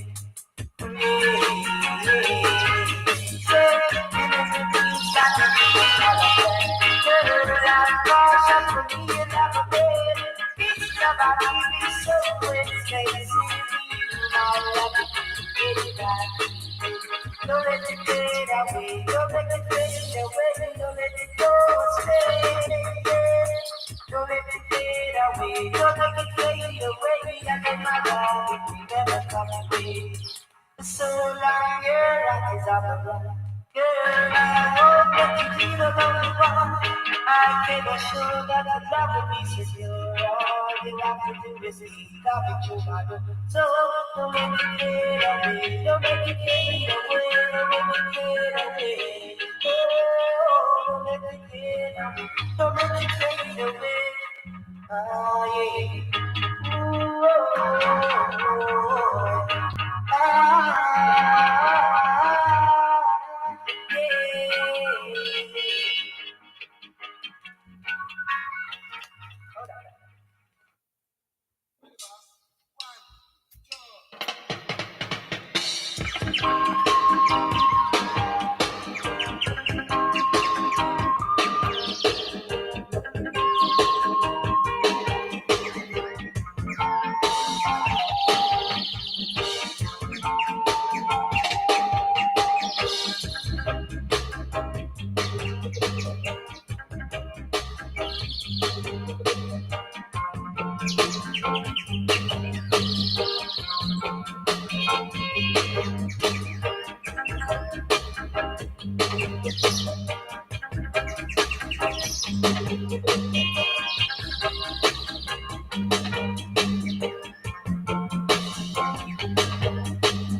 Yes, people.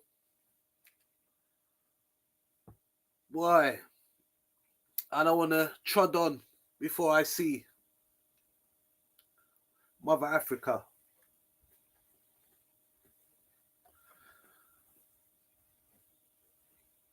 SIP, Miss Kelly, Grandma. Yes, Ja. Yes, Ja. And look at this wonderful building there.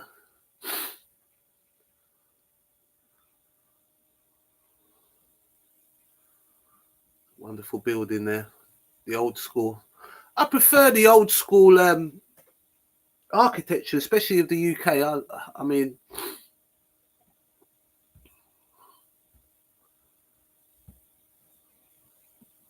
for myself, the UK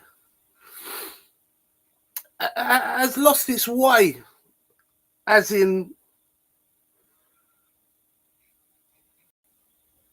what they, if they're going to say they're truly English or whatever, they lost it. They lost it. They lost it. They've become less spiritual. You see, they become less spiritual. So for our people to move from the continent to a state of a place where it's on a decline. And the decline is not to say economically, or it's not to say justice-wise. I would say justice-wise, they did their thing, but also they done a lot of damage with imposing their rules on others. So again, I'm giving you a negative, so let me give you a positive, right? You can't just hit on the negative. You've got to try and give some solutions. May I try? Well, the solution is that you can start from scratch. You can see where people have gone wrong, where we, and most importantly, where we have gone wrong as a people, and improve. Improve. It's all about improvement. You see, we're moving into a stage where it's negative into a positive, ascending.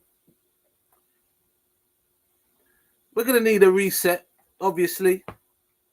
You always need a reset, didn't you? Right? So you get your reset. So, you know, there's been, for example, Kwame Kwarteng. I think I was going to do that before my channel got done. Kwame Kwarteng, right? He done a book. So let's have a listen to what Kwame says. Right? Right? I'll drop that in right now. Watch this. Watch me. So the book is called Ghosts of Empire. Let's have a listen.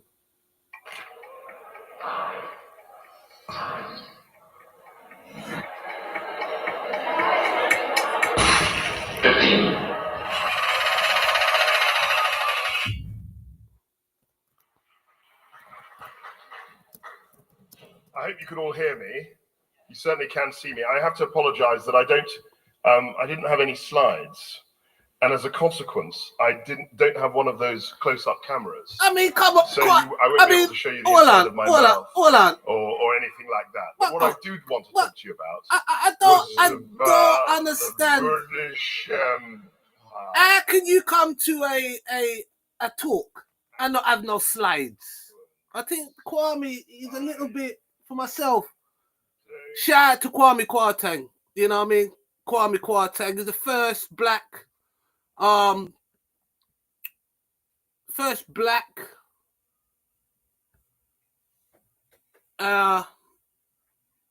Chancellor of the Exchequer.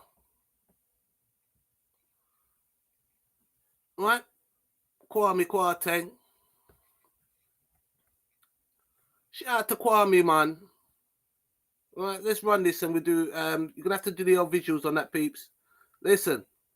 One of those close-up cameras.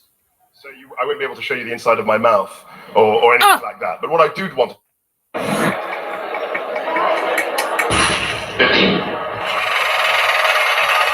How you come to the place and don't bring no slides? Or even a little... I hope you can all hear me. You certainly can see me. I have to apologize that I didn't have any slides. And as a consequence, I don't have one of those close-up cameras.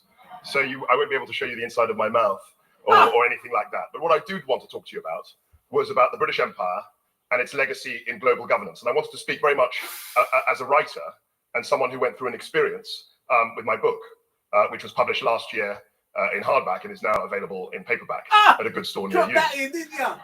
Go on. My family origins are obviously in West Africa. Anyone who's seen my name or knows anything about Ghana will know immediately that my name is from Ghana. In fact, family origins are obviously in West Africa. Anyone who's seen my name or knows anything about Ghana will know immediately that my name is from Ghana. In fact, a friend of mine says that this is Mr. Kwarteng, Ghanaian for Smith. I did not know that.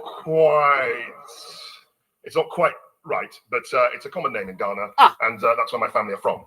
And so I always had, growing up in London, coming from a Ghanaian family, I always had an interest in modern Britain, and particularly modern Britain's relationship with the British Empire. That was something that was always at the back of my mind, something I was always engaged with. And I was particularly interested at the time, my interest was crystallized at the time of the Iraq War 10 years ago, or 9 years ago. I'm 37 years old, and I think it was Napoleon who always said that if you want to look at a politician's mindset, if you want to look at anyone in public life, you've got to look at the time when they were between 20 and 30, because that's largely when a certain type of consciousness, certain views, if you like, crystallize and harden. And I think the most significant episode of my 20s, and for people of my generation, was obviously 9/11, and the response to 9/11 by the United States. And it was evident at the time, even though the election had been very close between Gore and Bush, that the Bush team had a very particular view of America's position in the world. And that necessarily informed their reaction to this very significant event, which was 9/11. And what was significant about that was that, it was dubbed the neoconservative line. And it was very much a view that saw American values, democracy, free trade, capitalism generally, not just as good things, but as a system which could be exported, and which other countries could essentially be forced to adopt. Because the view was that if these things were goods, they would be appreciated by other people. And Bush very famously said in one State of the Union address that these rights, and he was echoing the language in the document regarding the independence, the Declaration of Independence, these rights were God-given. They weren't rights which necessarily had been dreamt up by the American people or by the Western Enlightenment. And in the context of empire, with regards to 2003, what stimulated my mind and stimulated my thinking was the publication of a book by Neil Ferguson, which was called Empire. And in that book, he articulated a neoconservative philosophy of the British Empire. And it was really the first time that someone had done this in this revisionist way, because in the past, certainly when I was at university, the view that was dominant about empire was a Marxist view, broadly, that empire was all about economics and was all about exploiting other countries for the good of the imperial power. Now, Neil Ferguson's book, Empire, was suggesting that empire was actually a good thing for the countries that were ruled. They had the rule of law, they had democracy, they even had afternoon tea and cricket if that's what they wanted to do, and that it was generally regarded as a good thing. Now, in the middle of 2003, I was working in London in a bank, and hundreds of thousands of people, my age, younger people, were out on the streets marching against the war. And it seemed to me that that was a good start, a good place to begin thinking about empire. I felt at the time that we didn't know enough to commit our troops to war, but once they were committed, I was supportive of the government's line. I was always very skeptical, however, of the neoconservative argument. I always felt that that was a case of special pleading and didn't really work. It wasn't something that necessarily was going to work, simply because there was uncertainty. We didn't know enough about the outcomes. We didn't know enough. Too bloody like what? Sure.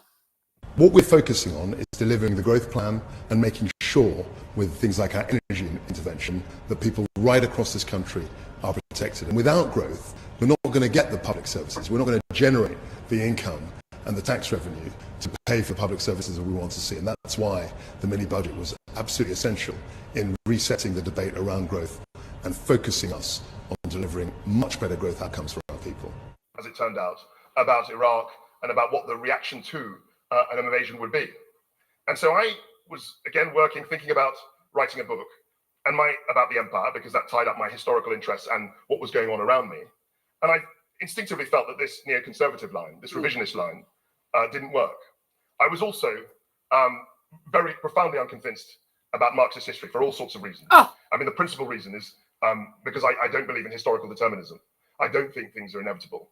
And in fact, if you think about it, if you really believe that, you probably would not engage in the democratic process where people are electing politicians and hoping to affect outcomes. If you thought that democracy or choices didn't affect outcomes, logically, I don't think you would engage with politics, and you would believe that there were great tides of history that were sweeping mankind towards a goal.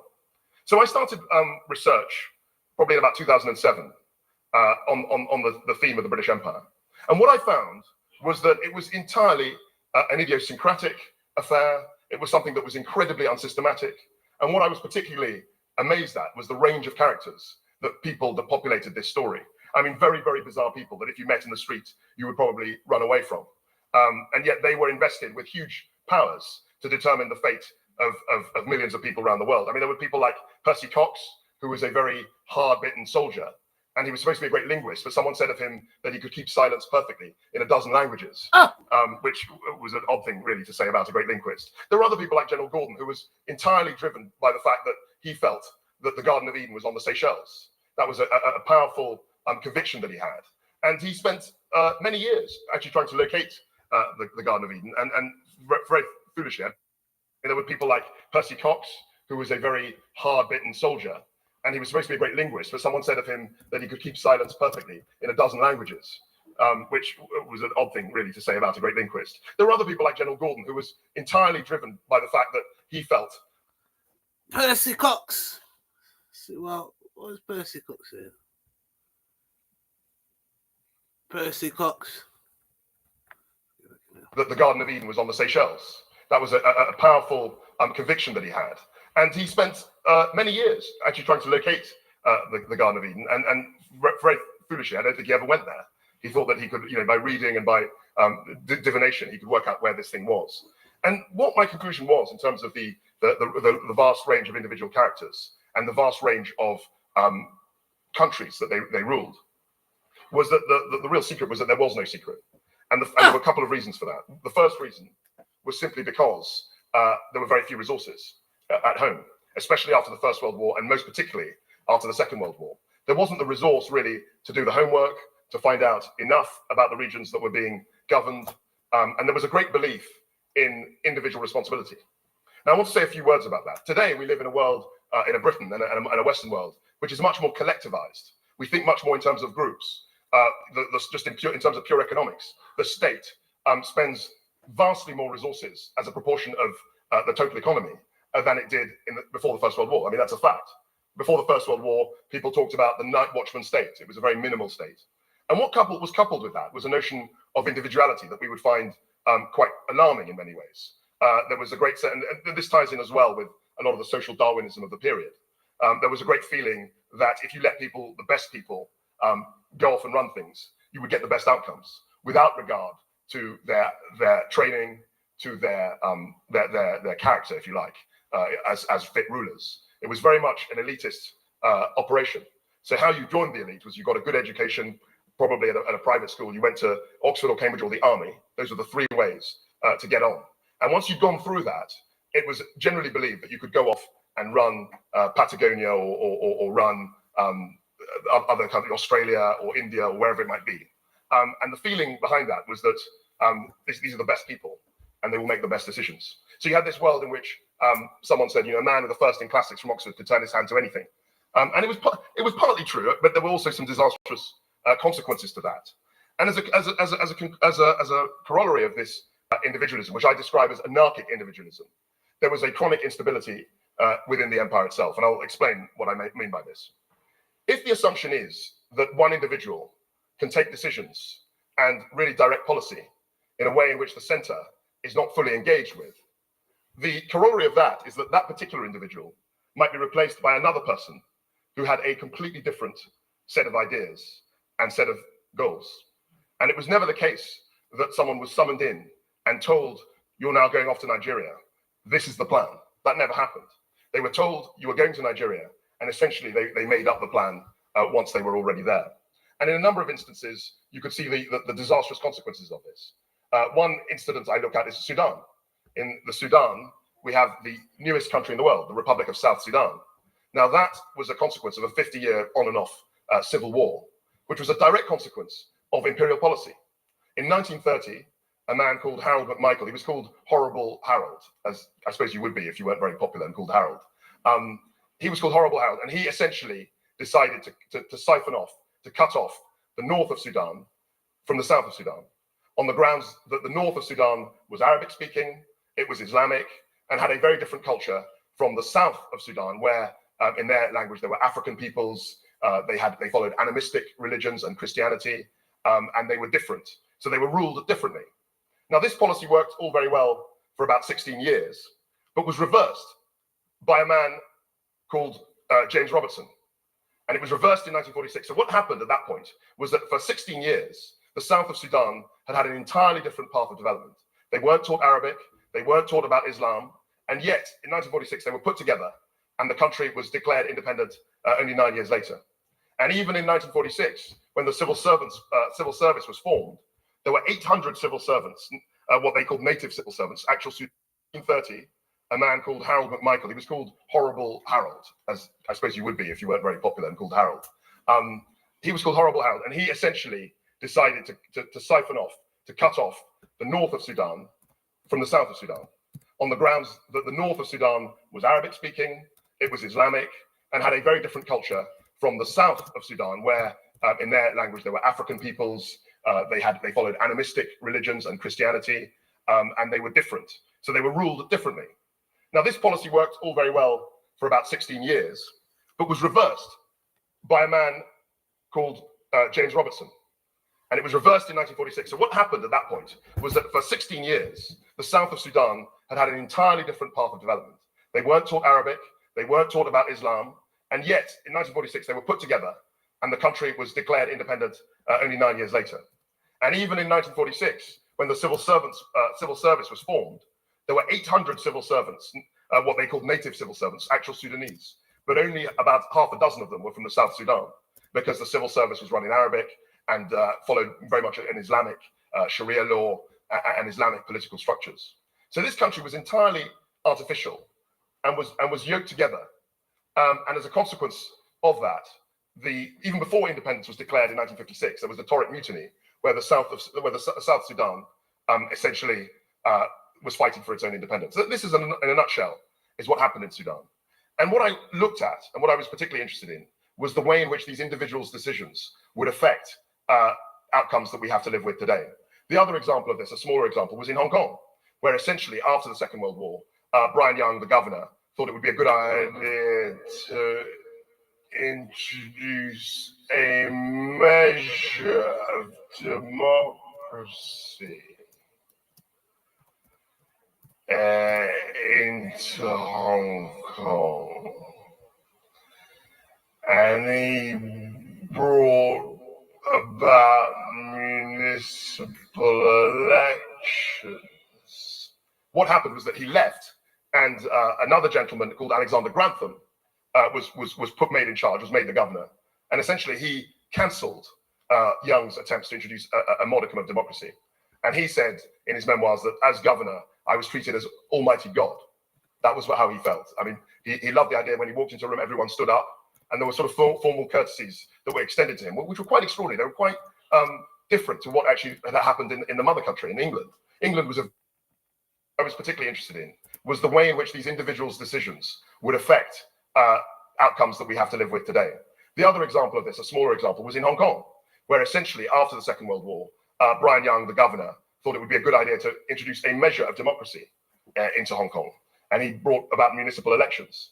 What happened was that he left, and another gentleman called Alexander Grantham was made in charge, was made the governor, and essentially he cancelled Young's attempts to introduce a modicum of democracy. And he said in his memoirs that as governor, I was treated as Almighty God.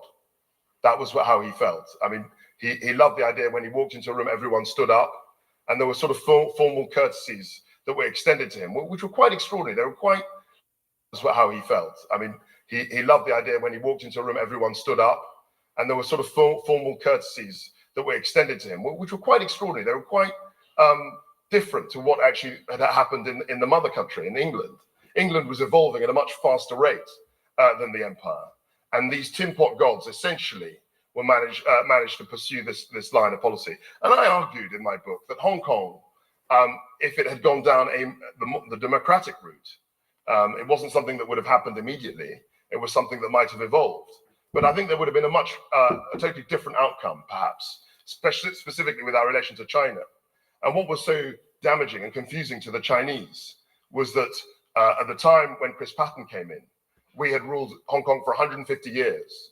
And even though he made a huge song and dance about democracy, the Chinese and the British officials felt that we had made no attempt to introduce democracy into Hong Kong over a 145-year period. It was only really at the end, not even the 11th hour. I mean, as a proportion, it was sort of 1150, that we had made no attempt to introduce democracy into Hong Kong over a 145-year period. It was only really at the end, not even the 11th hour. I mean, as a proportion, it was sort of 1150 of the time that we were there into Hong Kong over a 145-year period. It was only really at the end, not even the 11th hour. I mean, as a proportion, it was sort of 1150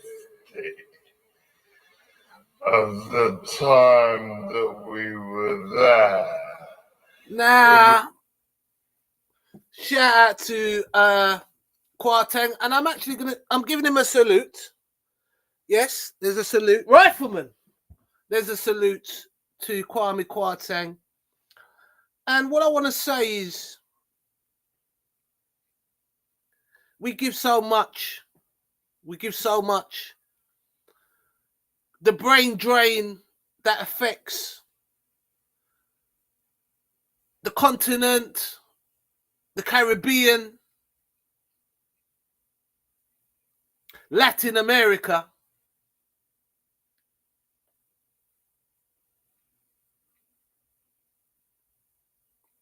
You see, we're all born naked.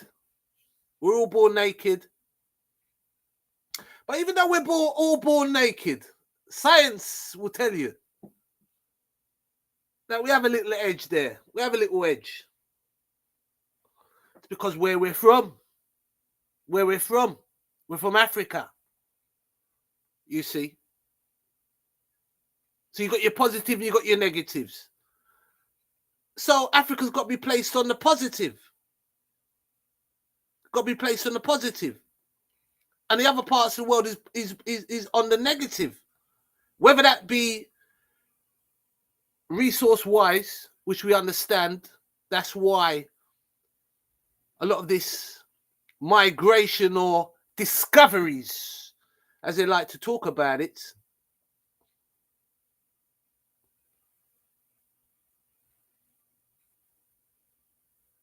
but let's embrace our brothers and sisters. It does seem like, for myself, it's like a zebra in the Serengeti walks over to the water and sees crocodiles in the water. And he goes in and has a chat, you know, which we all know naturally it's against the order. So I say that to say this, agree or disagree, this is JTV. I understand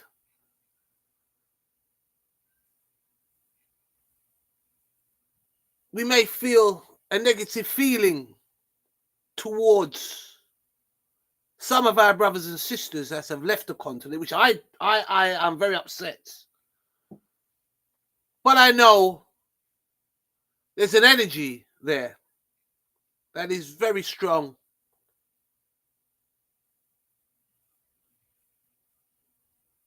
But even in the negativity, we have Kwame Kwarteng, the first black chancellor of the Exchequer, and maybe the last rifleman. I say that to say this, people. I'm giving Kwame Kwarteng his flowers. Super intelligent. Super intelligent. Okay?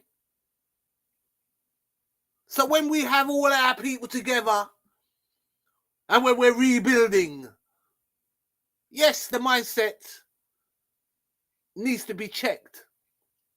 But we must look at the diaspora and see that there is super intelligence. Right? I mean, I know Keir Starmer's probably watching, right? And he's going, not him. Oh, why is he so good? Why is he not down at the front and he's all the way at the back? Rifleman, which is true, because we should have had Kwarteng in Africa, right? Our brothers and sisters. Nah, hey, I'm saying this to say this. Look. This is my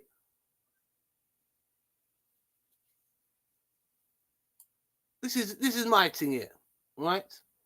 Shout out to Kwame Kwarteng. And I'm going to drop another video, right? But shout out to, going to do an audio, right? And, yeah, Kwame Kwarteng, respect, big up every time. You know, the continent needs you. And we'll leave it as that. We'll leave it as that, people. We'll leave it as that. We're going to, this is part one. This is part one. Let's walk along. No, It's run along. only really at the end. This line of policy. And I argued in my book that Hong Kong, if it had gone down the democratic route, it wasn't something that would have happened immediately. It was something that might have evolved. But I think there would have been a totally different outcome, perhaps, specifically with our relation to China.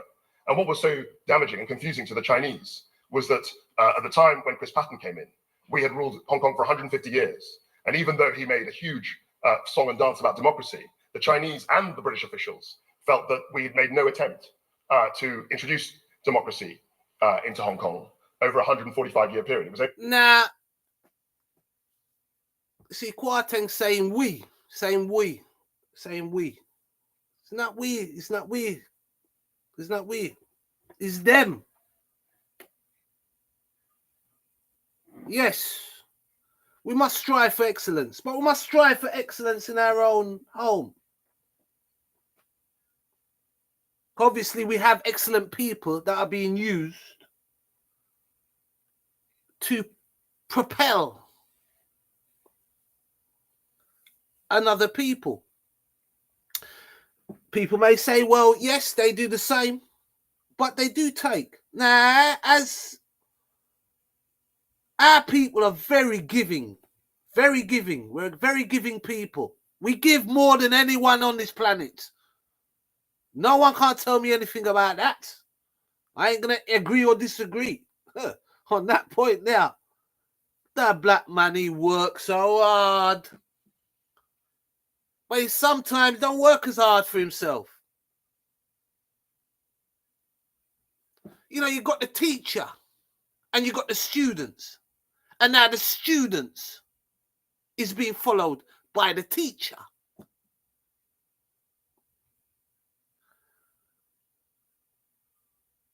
But Kwame, there's no we. There's no we. What do you mean by we? We have to be very careful about You see, because of the mental death, I totally understand, you know, where he's coming from. I do. Right? But to say we, there's no we. There's no we in that for myself. All right, you know what? That's for myself. That's for myself. There's no we.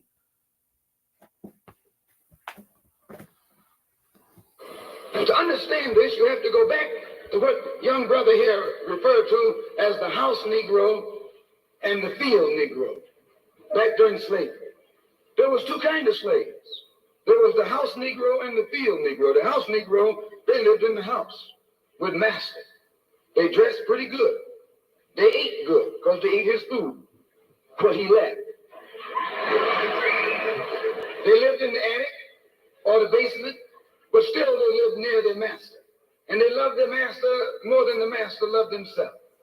They would give their life to save their master's house quicker than the master would. The house Negro, if the master said, we got a good house here, the house Negro said, yeah, we got a good house here. Whenever the master said we, he said we. That's how you could tell a house Negro.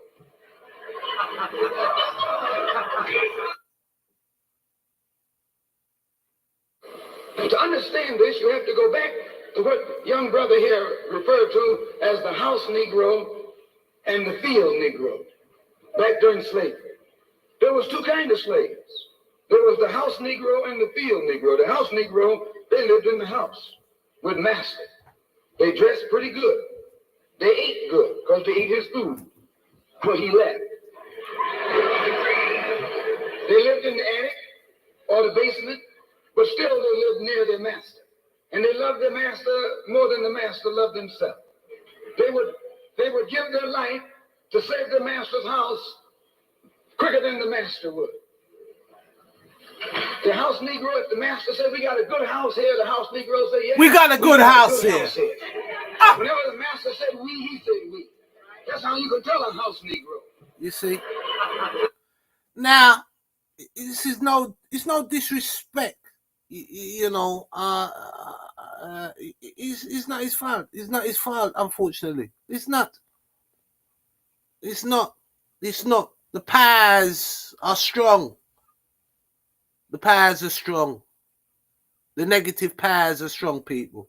They are. You go bust, Armani! You son of broke hell! Well, I just start, Jack! You keep your mouth shut, I'm gonna go in there and slap your face! I ain't leaving! I will! A $15,000 Rolex, you get on Space Mountain, you'll be like that! And now, you and I, on a limousine ride! Jet fly! You stealing! We're like you! Son of a gun! Oh, who are you? Never tell me how to wrestle! Right lights! Big cities! I am Ric Flair, the President of the United States! That kissed all the girls in the neighborhood and made them cry! Kiss stealing, wheeling dealing, limousine riding, Bischoff! You turn the camera off and I'll be naked when you come back!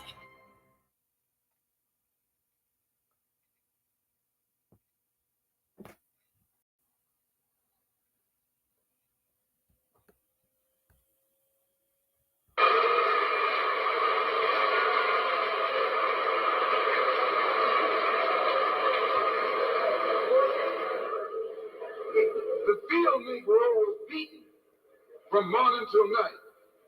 He lived in a shack, in a hut. He wore cast-off clothes. And he hated his master. I say he hated his master. He was intelligent. That house Negro loved his master. But that field Negro, remember, they were in the majority. And they hated his master. Not wasting your time with dropshipping, Forex, crypto, or SMMA, artificial intelligence. When the house caught on fire, he didn't try and put it out. That field Negro prayed for a wind. Let me see if this is gonna work. I'm not sure. Let me check the volume. Well, we start if I put that on. Tribute to Mandy Damari and her family for the strength that they have shown. And we on this side of the House, and I'm sure the whole House, continue to seek the speedy release of Emily Damari and the other hostages. Mr. Speaker, the Prime Minister talks about immigration. I think it's probably a good time to remind him that he was the one writing letters asking us not to deport foreign criminals. And he and his party voted against every single measure that we put in place to try and limit immigration. But, Mr. Speaker, the question today is what has been on the lips of all Labour MPs, including, I believe, the Health Secretary yesterday. The Prime Minister knowingly appointed a convicted fraudster to be his Transport Secretary. What was he thinking? Mr. Speaker, the previous Transport Secretary was right when further information came forward to resign. What a marked contrast to behaviour in the last 14 years. And she talks about immigration, record levels of immigration under the previous government, nearly 1 million. And she was the cheerleader. She was the one urging on the removal of the caps for work visas. She was thanking the previous Home Secretary for the work that was done. She championed it, she advocated it. Record numbers of immigration. Mr. Speaker, he's obfuscating, but I'm going to keep him on the topic. He owes the House an explanation. He said that the former Transport Secretary was only asked to resign after further information came to light. What was that further information? I'm not going to disclose private conversations. Further information came to light. The Justice Secretary resigned. As I say, what a must. Whilst she's obsessing with the Westminster issues, we're getting on with fixing the mess, fixing the foundations, that £22 billion black hole, our prisons bursting, Mr. Speaker, as we found out last week, nearly 1 million net migration numbers because of the Tory open borders policy. Mr. Speaker, I'm not asking about migration, I'm asking about the former Transport Secretary.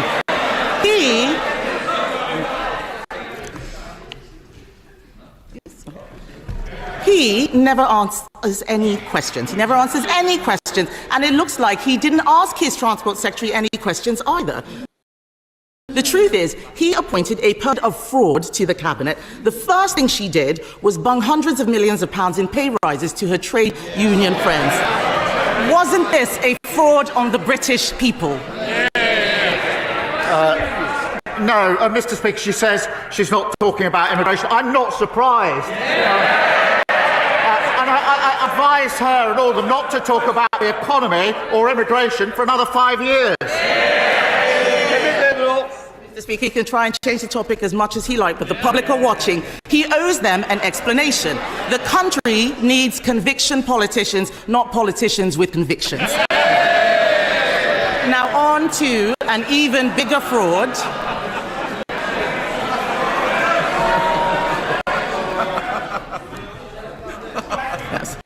Now on to an even bigger fraud, the budget. Last week, the Prime Minister failed to repeat the Chancellor's pledge of no more borrowing and no more taxes. It is obvious that they are coming back for more. In his manifesto, he committed to making Britain the fastest growing economy in the G7. Does he stand by his own pledge?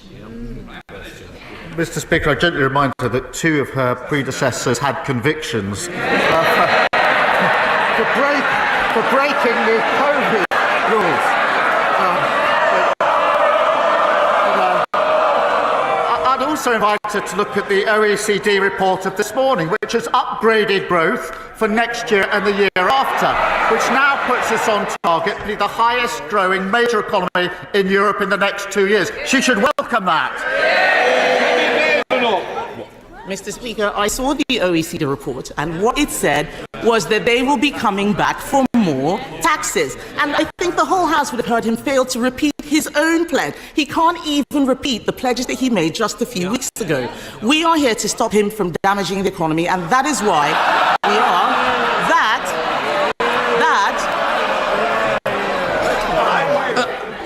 I want to hear the question.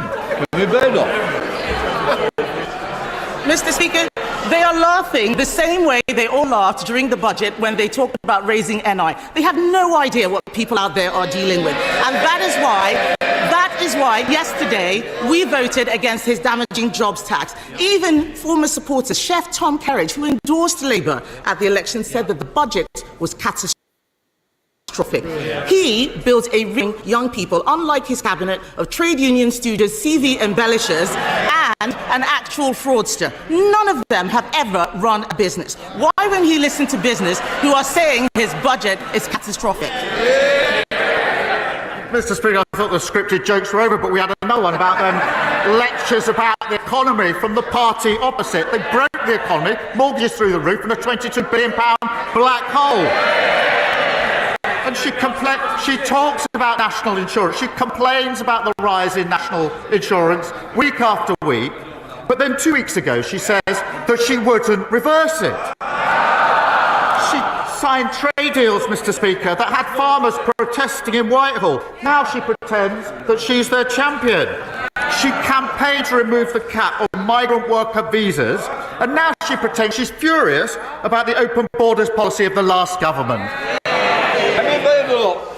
Mr. Speaker, the fact is the Prime Minister has discarded his own Labour leadership promises. He's dropped the 5 missions he said would define his government. He's ditched his pledge to make Britain the fastest growing economy in the G7. We left office with UK the fastest growing economy in the G7.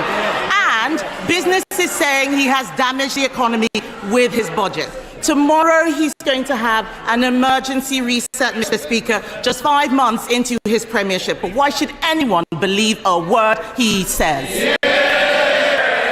Mr. Speaker, the only relaunch on that side of the House is the leadership bids of her rivals. And they she obviously hasn't read the OECD report this morning, the fastest growth in the next 2 years of any major economy in Europe. We're proud of that. And they should never be allowed to forget the damage they did to our country. They used Britain like some sort of mad scientist experiment. Open borders, unfunded tax cuts, neglected health service. And now, all the mad is still coming out. They say they should be back in office. They haven't listened, they haven't learned, and they certainly haven't changed. There's only one party that's driving this country forward, and that's this Labour government. Thank you, Mr. Speaker. Today, question 3, but who knows, next week I could be #1 in the charts. As the first MP this year to bring out a Christmas single, will the Prime Minister join me in thanking my musical collaborator, the hugely talented Mal Pope, and everyone involved with this year's Everyone Deserves hamper campaign that would deliver festive food to 1,500 homes across 5 constituencies in South Wales. Like our song says, there's a reason for the season and everyone deserves a Christmas. Well, I thank you for a question. There's obviously going to be some rivalry in the race for #1 by Christmas. I'm not going to be joining in that particular one. But I do thank her and Mal Pope for their campaigning. I remember joining her in the summer, a few summers ago, on the work involving hampers, much needed by her constituents, and I know how much it means to them. Christmas is a time to think of others, and I do pay tribute to her and all those supporting those in need, and this government will always support the most vulnerable in our society. Thank you. Here are the Liberal Democrats, Surrender Davey. Thank you, Mr. Deputy Speaker. I, for one, will be downloading the song of the Honourable Lady for Neath and Swansea East. And can I join the Prime Minister in his delight and also his support for Mani Damari, and our joint hope that we will see Emily and other hostages released as soon as possible. Mr. Speaker, the Prime Minister has rightly spoken about the need to restore and rebuild the public's trust in British politics. Now, we believe a crucial part of that is reforming our electoral system to make it fairer and more proportional. And so does a majority of the British public. And this House voted yesterday in favour of a bill for electoral reform put forward by my honourable friend, the member for Richmond Park. So will the Prime Minister find government time, make it available, so we can consider this bill on electoral reform and restore the public's trust in our politics? It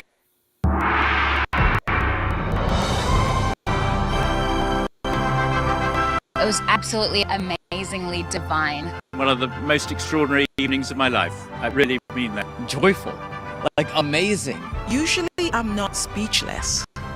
I am speechless today. It was absolutely riveting. It's very nice to see us concentrates on the highest and the best of humanity. My heart is fluttering because of this performance, and it's going to be with me for the rest of my life. I've been in business for 52 years, so I have experience of knowing the difference between average, good, and beautiful. And this is magnificent. The technique was unbelievable.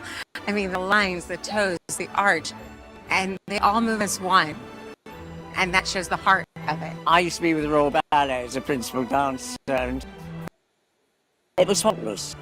You finish a line, it almost ripples into the next movement. I wish they'd do more of that in the Royal Ballet. The Chinese traditional dance with the sleeves. I've actually did a dance a few years ago that incorporated the sleeves, and I know how intricate and how hard it is to work with those props. It kind of resembled a lot within Chinese culture, like the yin and the yang. One minute they were moving very slowly and very synchronized, and all of a sudden the bodies would just spring out, and it was just incredible.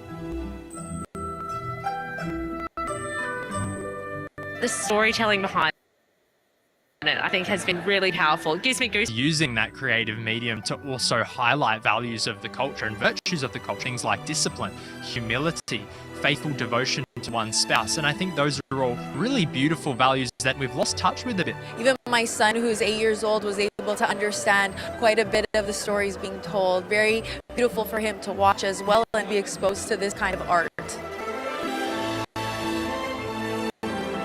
The orchestra is absolutely sensational. Sometimes I just closed my eyes to listen to the music, and it just brought me somewhere else. It's so uplifting and beautiful, but also at the same time it's so relaxing. And the way they combine the traditional Western instruments with the classical Chinese instruments was really quite profound. I would say it deserves a Grammy.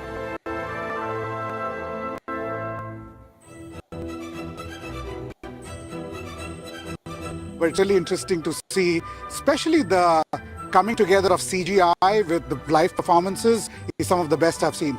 Every time a gentleman would fall into the stage and come out on the screen, I was really delighted like a child. It's unlike anything I've ever seen. The ancient Chinese spiritual culture was presented with such authenticity.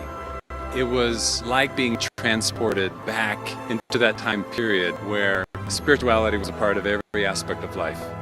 For the longest time, I could not get my son to accept his Chinese heritage until I brought him here to see the show. He was in tears. He was so proud to be Chinese. This entire show takes place before communism.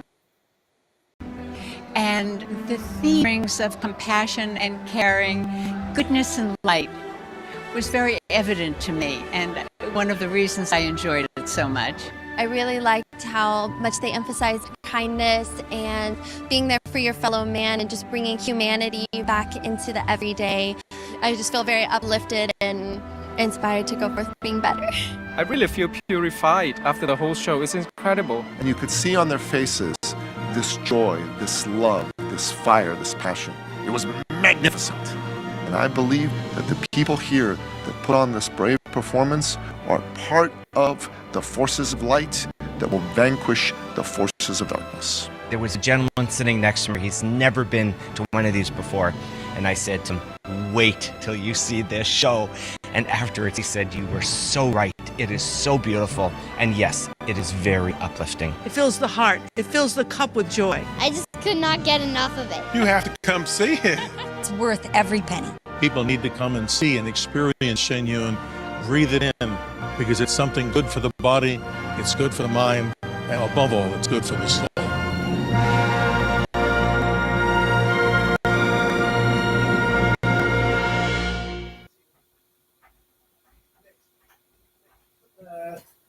on the, I think it's the 12th or the 11th. I've got a meeting. Hi there. Did you know you can perfectly legally, through a government scheme, earn £1 million a year completely tax-free by using commercial property? That got your attention, didn't it? My name's Paul Smith, founder of Touchstone Education. I'm the UK's leading commercial property trainer. I've trained more people to make more money than anyone else. You're possibly thinking, I would like to be able to retire. Went to the shop. Can I thank him for referencing Emily, because I think it is important that we all remember her, and I say the awful torture that her mother is going through, and that's the case for all of the other hostages. It's hard to imagine what it must be like for anybody with friends and family who are still being held hostage after all this time. Look, proportional representation is not our policy. We won't be making time. They say to me, didn't do too badly under the system as it is. Right, David. Well, I'm disappointed in that reply and hope he will reflect on Labour's own policy. But moving on to another pressing subject, Mr. Speaker, more than 3 million people have been stuck on NHS waiting lists for more than 18 weeks. That's probably the worst, most appalling legacy of the last Conservative government, and it needs to be fixed. But does the Prime Minister accept that we'll only get waiting lists down and keep them down if it's easier for everyone to see a GP when they need it? So when he publishes his milestones tomorrow, will he include a guarantee with a timetable so people to see a GP within at least 7 days or 24 hours if it's urgent? Yeah. Well, he's right to draw attention to the record of the last government on the NHS. Record waiting lists and record low confidence in the NHS. So in addition to the economy and immigration, they better not be talking about that for the last 5 years either.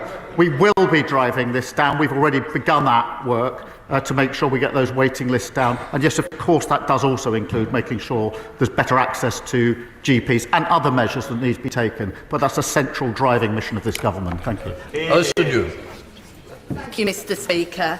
Given that a significant number of members in this place are, regardless of class, women of a certain age, would the Prime Minister agree with me that when a woman of a certain age, or indeed any woman of any age from any background, says they have experienced sexual harassment or inappropriate behaviour, they should be listened to, supported and the perpetrator dealt with?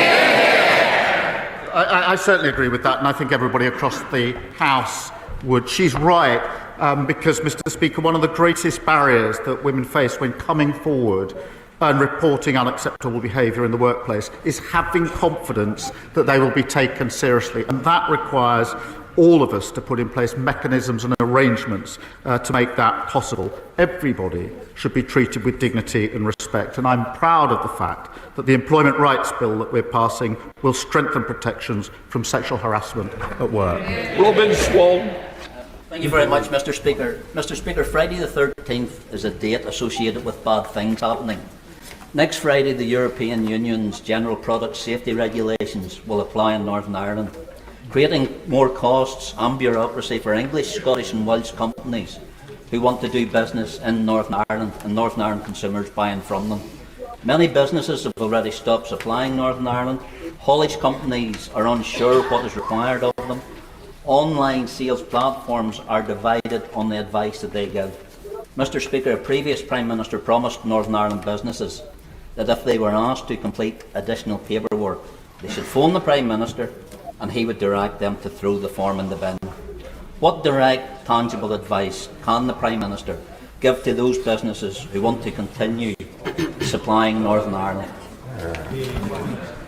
Well, I thank him for that question. It is a serious issue, and the government is working closely with businesses to ensure that they are ready for the changes that he has identified, and we published more guidance, as he knows, yesterday to support them further. We will be keeping a close eye on the issue to help businesses trade freely across the whole of the United Kingdom. Thank you. David Williams. Thank you, Mr. Speaker. In Stoke-on-Trent and Kidsgrove, we are proud of our beautiful historic buildings. However, many lay dormant and blight our proud towns. Can the Prime Minister please outline what steps this government is taking to bring historic buildings back into use, and will he make time to visit my constituency to see for himself our untapped potential? Well, I thank him for raising this issue and certainly consider his kind invitation. Mr. Speaker, we will invest in heritage buildings, restoring pride, ensuring they serve the needs of local communities. The National Lottery Heritage Fund has awarded Stoke-on-Trent £250,000 to help preserve the city's heritage. Historic England is also funding emergency repairs at the iconic Wedgwood Institute and supporting Reform Heritage, whose office, I think, is based in my honourable friend's constituency, to employ staff dedicated to delivering heritage projects. Speaker, today is the Scottish Budget, and inside it you will find provisions to reinstate the winter fuel payment to all of Scottish pensioners, something that he, of course, famously took away from nearly all of the UK pensioners, supported by Scottish Labour members. But apparently, Scottish Labour are now in favour of winter fuel payments. So what's his advice to Labour MSPs? Is it to vote for the budget to ensure that Scottish pensioners get that single fuel payment, or is it to stick with his view and vote that budget down? My advice to my team is to ensure the SNP are absolutely clear. We have given them the biggest settlement to Scotland this year under our budget. They now have the powers, they have the resources, they've got no more excuses for the failure to deliver. Speaker, a year ago today, this House defeated the then government over the contaminated blood scandal compensation scheme. This government's £11.8 billion set aside for that compensation scheme is welcome. But as victims die every week, there is concern about the pace of payments and the fact that rules are being changed behind closed doors in Whitehall without explanation, contradicting some of the recommendations of Sir Brian Langstaff. So does my right honourable friend agree with me that next week's meeting scheduled with the campaign groups representing the victims must represent the start of those infected and affected being involved in the process that they fought so hard for so long, and too many died and failed to see? أنا محمد أبو شنب زوجة الشهيد إبراهيم أبو شنب استشهد بغزة. إحنا نزح. Sorry, love. Mr. Speaker, we are committed to acting on the findings of the infected blood inquiry and ensuring swift resolution and compensating in full. And that's why we announced £11.8 billion to compensate those who waited far too long for justice. And I'll happily make sure that he gets a meeting with the Paymaster General to discuss the issues he's raised. Thank you, Mr. Speaker. Everyday pensioners in my Leicester South constituency are emailing me with one word, and that word is frightened. Susan, who has pulmonary fibrosis, wrote, "During winter, I rarely go out as it is too cold for my lungs. I need to keep warm and I need to keep my heating on. The winter fuel payment was really helpful." She writes, "I want MPs to know that not all pensioners are millionaires or receive gifts from millionaires, nor do we all get the higher rate of pension. Susan is frightened she won't be able to keep her house warm this winter, and she is not alone. Does the Prime Minister realise how frightening it is for the 8,100 pensioners in my constituency who have lost their winter fuel payment help? As the winter month starts to bite, will the Prime Minister come to Leicester to explain to Susan why he thinks this policy is not frightening?" Mr. Speaker, as he knows, the number one... Listen to some Backstreet Boys. And that's the bottom line, because the great one said so.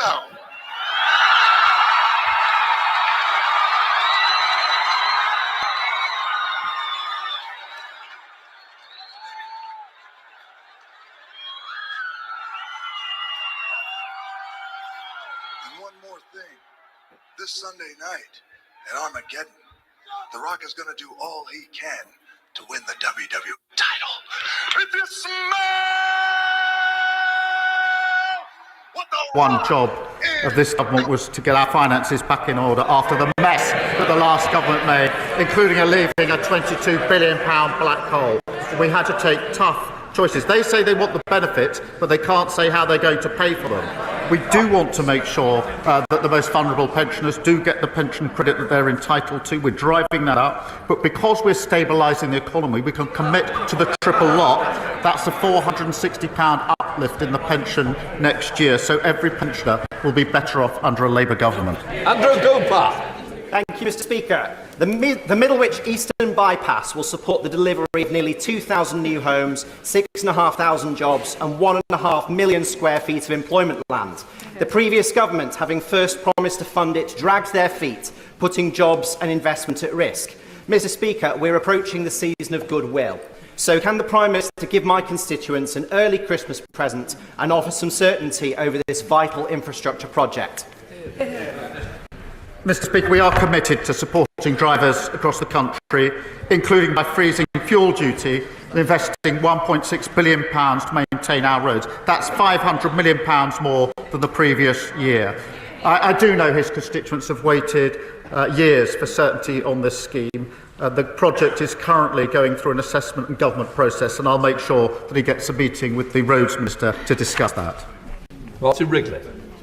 Thank you, Mr. Speaker. The major GP practice groups in my Newton Abbot constituency have written to me detailing their precarious finances. Planning for the year ahead, they're considering their options, including redundancies, handing back their contracts or bankruptcy, and they've stopped recruitment of GPs, resulting in fewer patient appointments. The Health Secretary has promised an increased funding allocation, but has yet to say when we will know how much this will be. Will the Prime Minister release this funding information and meet with me and the GPs to hear their pressures firsthand? Mr. Speaker, he's right to raise this. The Darzi report that we commissioned made clear that the NHS was broken by the previous government, and that's why we provided £22 billion of additional funding in the budget this year to start the work fixing our NHS. We do obviously value the vital work of GPs, and every year, as he knows, we consult with the sector about the side of the money they're entitled to in return, and we'll send that out. We will set that out in the usual way. Please, McIntyre. Mr. Speaker, Holly Gazzard was murdered by her boyfriend outside her workplace in Gloucester 10 years ago. Since then, her family have established the Holly Gazzard Trust, which educates young people on domestic abuse and stalking and keeps women safe with its Hollyguard app. Will the Prime Minister join me in paying tribute to Holly's family and the work of the Holly Gazzard Trust? And will he update the House on the steps that this government is taking to tackle violence against women and girls? Mr. Speaker, entirely the entire party. Right, because Joe Biden was emphatic. He was not going to pardon Hunter Biden, his son. We all knew he was going to. Charlemagne knew he would, but nonetheless, he had a great soundbite yesterday, Charlemagne did, and we're going to play it for you, about how essentially Joe Biden has blown up his own party. Democrats can't say you're the ethical party anymore after what Joe did to all of us. Watch. Hunter was singled out because he broke the law. He was singled out because he had an illegal gun and tax evasion charges, not because he was the president's son. And I just want Democrats to stop acting like they are on this moral high ground politically when they have shown us they're not, whether it's skipping the primary process when Biden stepped down and things like Biden pardoning his son. Stop acting like y'all the pure party and Republicans aren't. And it also shows me elected officials can do whatever they want. A decade on, the thoughts, I'm sure, of the whole House remain with Holly's family and friends, and I do join him in commending the vital work of the Holly Gazzard Trust. In relation to the steps we're taking, we've got a mission to halve the levels of violence against women and girls within a decade. That is really tough to do. Nobody has ever committed to that before. I invite everybody across the House to join us in that. And that will include, amongst the steps we're taking, placing domestic abuse experts in 999 control rooms to make sure they're picked up early, launching a pilot of new domestic abuse protection orders, developing a national framework to track and target high-harm offenders, and strengthening stalking prevention orders. We will take other measures to make good on this commitment. Graham Ledbetter. Thank you, Mr. Speaker. A wasp woman dies every 13 minutes. That's 2 since the Prime Minister took to the dispatch box today. That's 111 every day and nearly 17,000 since he took office. So can I ask the Prime Minister how many more Westby women have to die before the government takes action to give them the financial redress and the justice that they are due? Mr. Speaker, we are moving at pace on all relevant issues. We passed the budget to provide the baseline for what we need, and will continue to do so. Yuan Yang. Thank you, Mr. Speaker.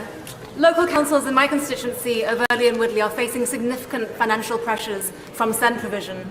Woking Borough, for example, has twice the level of SEND instance than the national average, yet historically the level of funding has not met the level of need, and this has left families and children waiting too long for help. The previous government's safety belt programme was only a sticking plaster, so I welcome this government's announcement today of additional SEND funding in mainstream schools. What more can this government do to make SEND funding sustainable? I never join a meeting without my AI meeting assistant to take notes. Watch this. I can ask Otter. I want to note that 1 out of 5 transgender persons have attempted suicide. So I think it's important because of my line of questioning. So we can't talk about it. Because denying that trans people exist and pretending not to know that they exist. I'm denying that trans people exist by asking you if you're talking about women having pregnancies. Do you believe that men can get pregnant? No, I don't think so. So you are denying that trans people exist? And that leads to violence? Is this how you run your classroom? Are students allowed to question you, or are they also treated like this line of questioning? So we can't talk about it? Because denying that trans people exist and pretending not to know that they exist. I'm denying that trans people exist by asking you if you're talking about women having pregnancies. Do you believe that men can get pregnant? No, I don't think so. So you are denying that trans people exist? And that leads to violence? Is this how you run your classroom? Are students allowed to question you, or are they also treated like this, where they're half opening up people to violence? We have a good time in my class. You should join. You might learn a lot. Well, I would learn a lot. I've learned a lot I from know. this exchange. Absolutely. Extraordinary. Yep. Are you saying that I'm opening up people to violence by asking whether or not women have pregnancies? I'm grateful to her for raising this. I think the 5th or 6th time SEND has been raised at PMQs. We did inherit a system neglected to the point of crisis by the last government, and so we'll deliver the change that's desperately needed. That means increased funding to the core schools budget by £2.3 billion, includes almost £1 billion more on high needs budgets. And today we're investing and announcing investment of £740 million in funding to create SEN units in mainstream schools which deliver specialist support, and I'm very pleased to be able to take that forward. Thank you. Mr. Speaker, members across this House are deeply concerned that the Post Office are considering closing more than 100 branches across our communities. More than 3,000 people have signed a petition opposing the closure of Bexhill Post Office. Does the Prime Minister agree with me that the government must ensure we protect vital post office services for all of our constituents? Can I thank him for his question, and can I also recognise the campaigning of many, including himself, for local services that their constituents rely on. The Post Office is required to maintain a network of 11,500 branches and ensure that 99% of the UK population lives within 3 miles of a decisions obviously about individual branches are for the Post Office to take following consultation with local communities, but I'm happy to make sure he gets a meeting with the relevant minister to discuss his particular case. Speaker, in my constituency of Darlington, it's full steam ahead to 2025, when our towns celebrate the 200-year anniversary of the railways with a 9-month festival. We're proud of our industrial contribution, but many in my area have concerns about the future of our rail industry. What assurances can the PM offer that he will get our railways back on track? Mr. Speaker, we are delivering on our commitment to bring railways back under public ownership, putting passengers first. And today we've announced that South Western Railway services will be the first to transfer into public ownership next year. So we can turn the page on decades of delay, fragmentation and failure. Kirsty Blackman. Much, Mr. Speaker. Veteran Anne Puckeridge is also in the gallery, and can I urge the Prime Minister to meet her to talk about her frozen pension? Mr. Speaker, yesterday the Daily Record reported that Scottish Labour MPs are very upset. Apparently this upset is caused by their Scottish leaders' diktat that they now have to support the very winter fuel payment that they voted against in this place.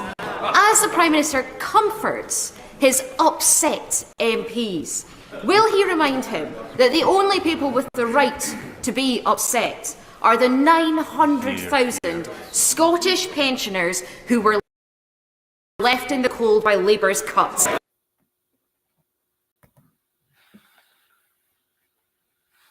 Alright, man, so today we're here with Miami. Alright, so look, man, where you from, man? Right here. Right? What's in that mic, man? You said what? What's in that mic, man? That shit smell bad there, man. My nephew mic. Your nephew mic? Man, shit. God damn. Man, look at man. Man, what? That shit's killing me. What you mean? I'm saying you trying to be a part of the interview or what, man? Yes, I'm trying to be a part of the interview, but alright, so look, Black History Month or Christmas? Christmas. Why Christmas? He keeps saying Chris. You get gifts. Damn, that shit's real nasty. You don't like Black History Month? Yeah, I like that too, but oh Lord, man, what's that man? What happened? Man, that mic stink, man. God damn, who mic this is? My nephew mic. Man, you need to get that mic back to your nephew. I work very closely with Scottish Labour in a harmonious way. We ran a fantastic campaign earlier this year, which is why she's sitting up there and not down here. Leon Conlon.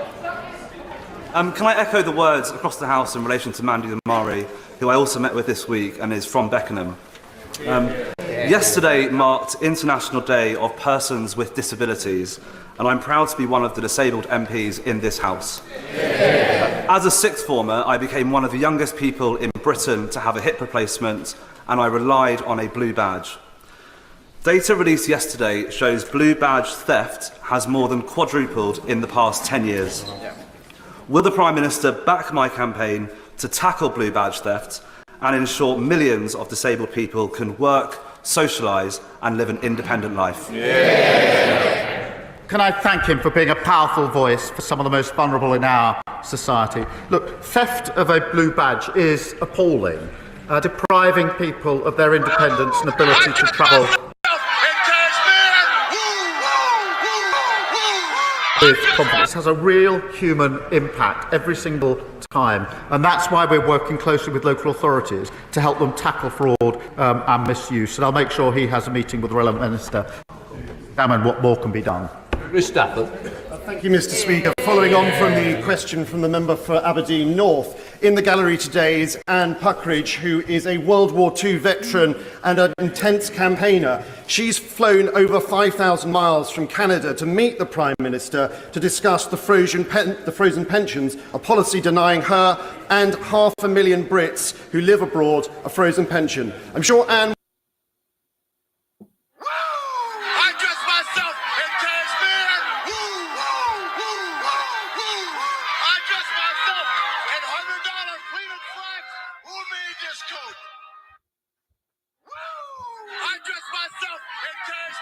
won't mind me saying that she will be 100 years old in a couple of days' time. Would the Prime Minister reconsider his decision, give Anne the best birthday present ever, and meet with her to discuss this issue?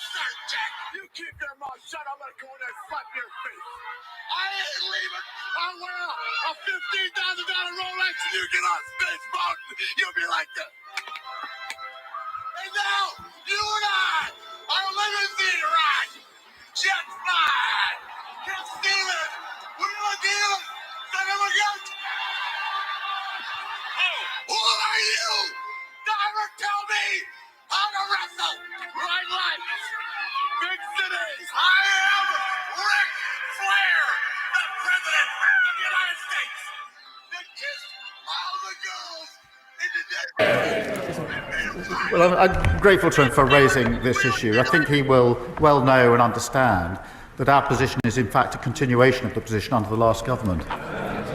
Richard Baker. Thank you, Mr. Speaker. Does the Prime Minister share my concern that the report by Audit Scotland finding the Scottish Government has no clear plan for the NHS in Scotland. As a Scottish Labour MP, I'm delighted this Government is providing £4.9 billion extra for public services in Scotland. Isn't it time for the SNP ministers to get a grip and do better for patients in my constituency who are facing some of the longest waiting times for surgery in Scotland?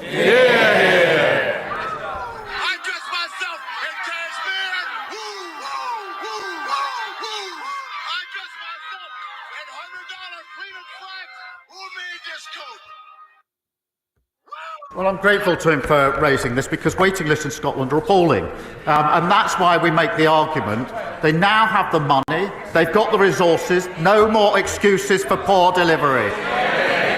That completes Prime Minister's questions.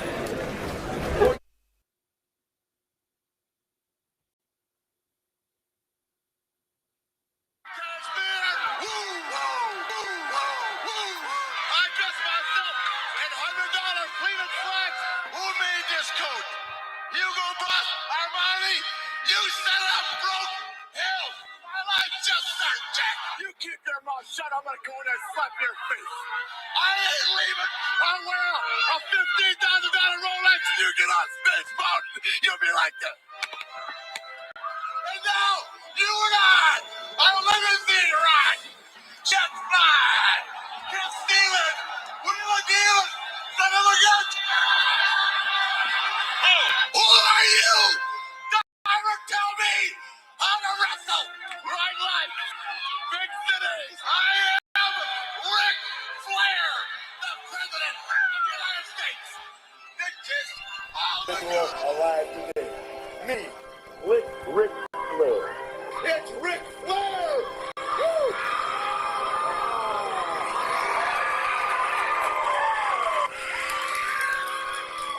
Oh, girls, I can't stand it! Boy, they're hot today, aren't they? I can talk about all the women I have. I got cars like women all over the countryside. Fast women.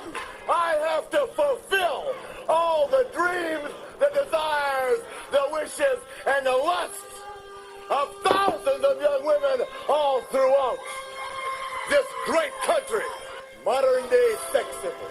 Just got back from laying in the sun in Myrtle Beach, South Carolina, and Tony Schiavone, if you don't think I wasn't driving some women wild down there, then you don't call me Ric Flair ever again. With a full sweater and an empty head. I like those double D's, brother.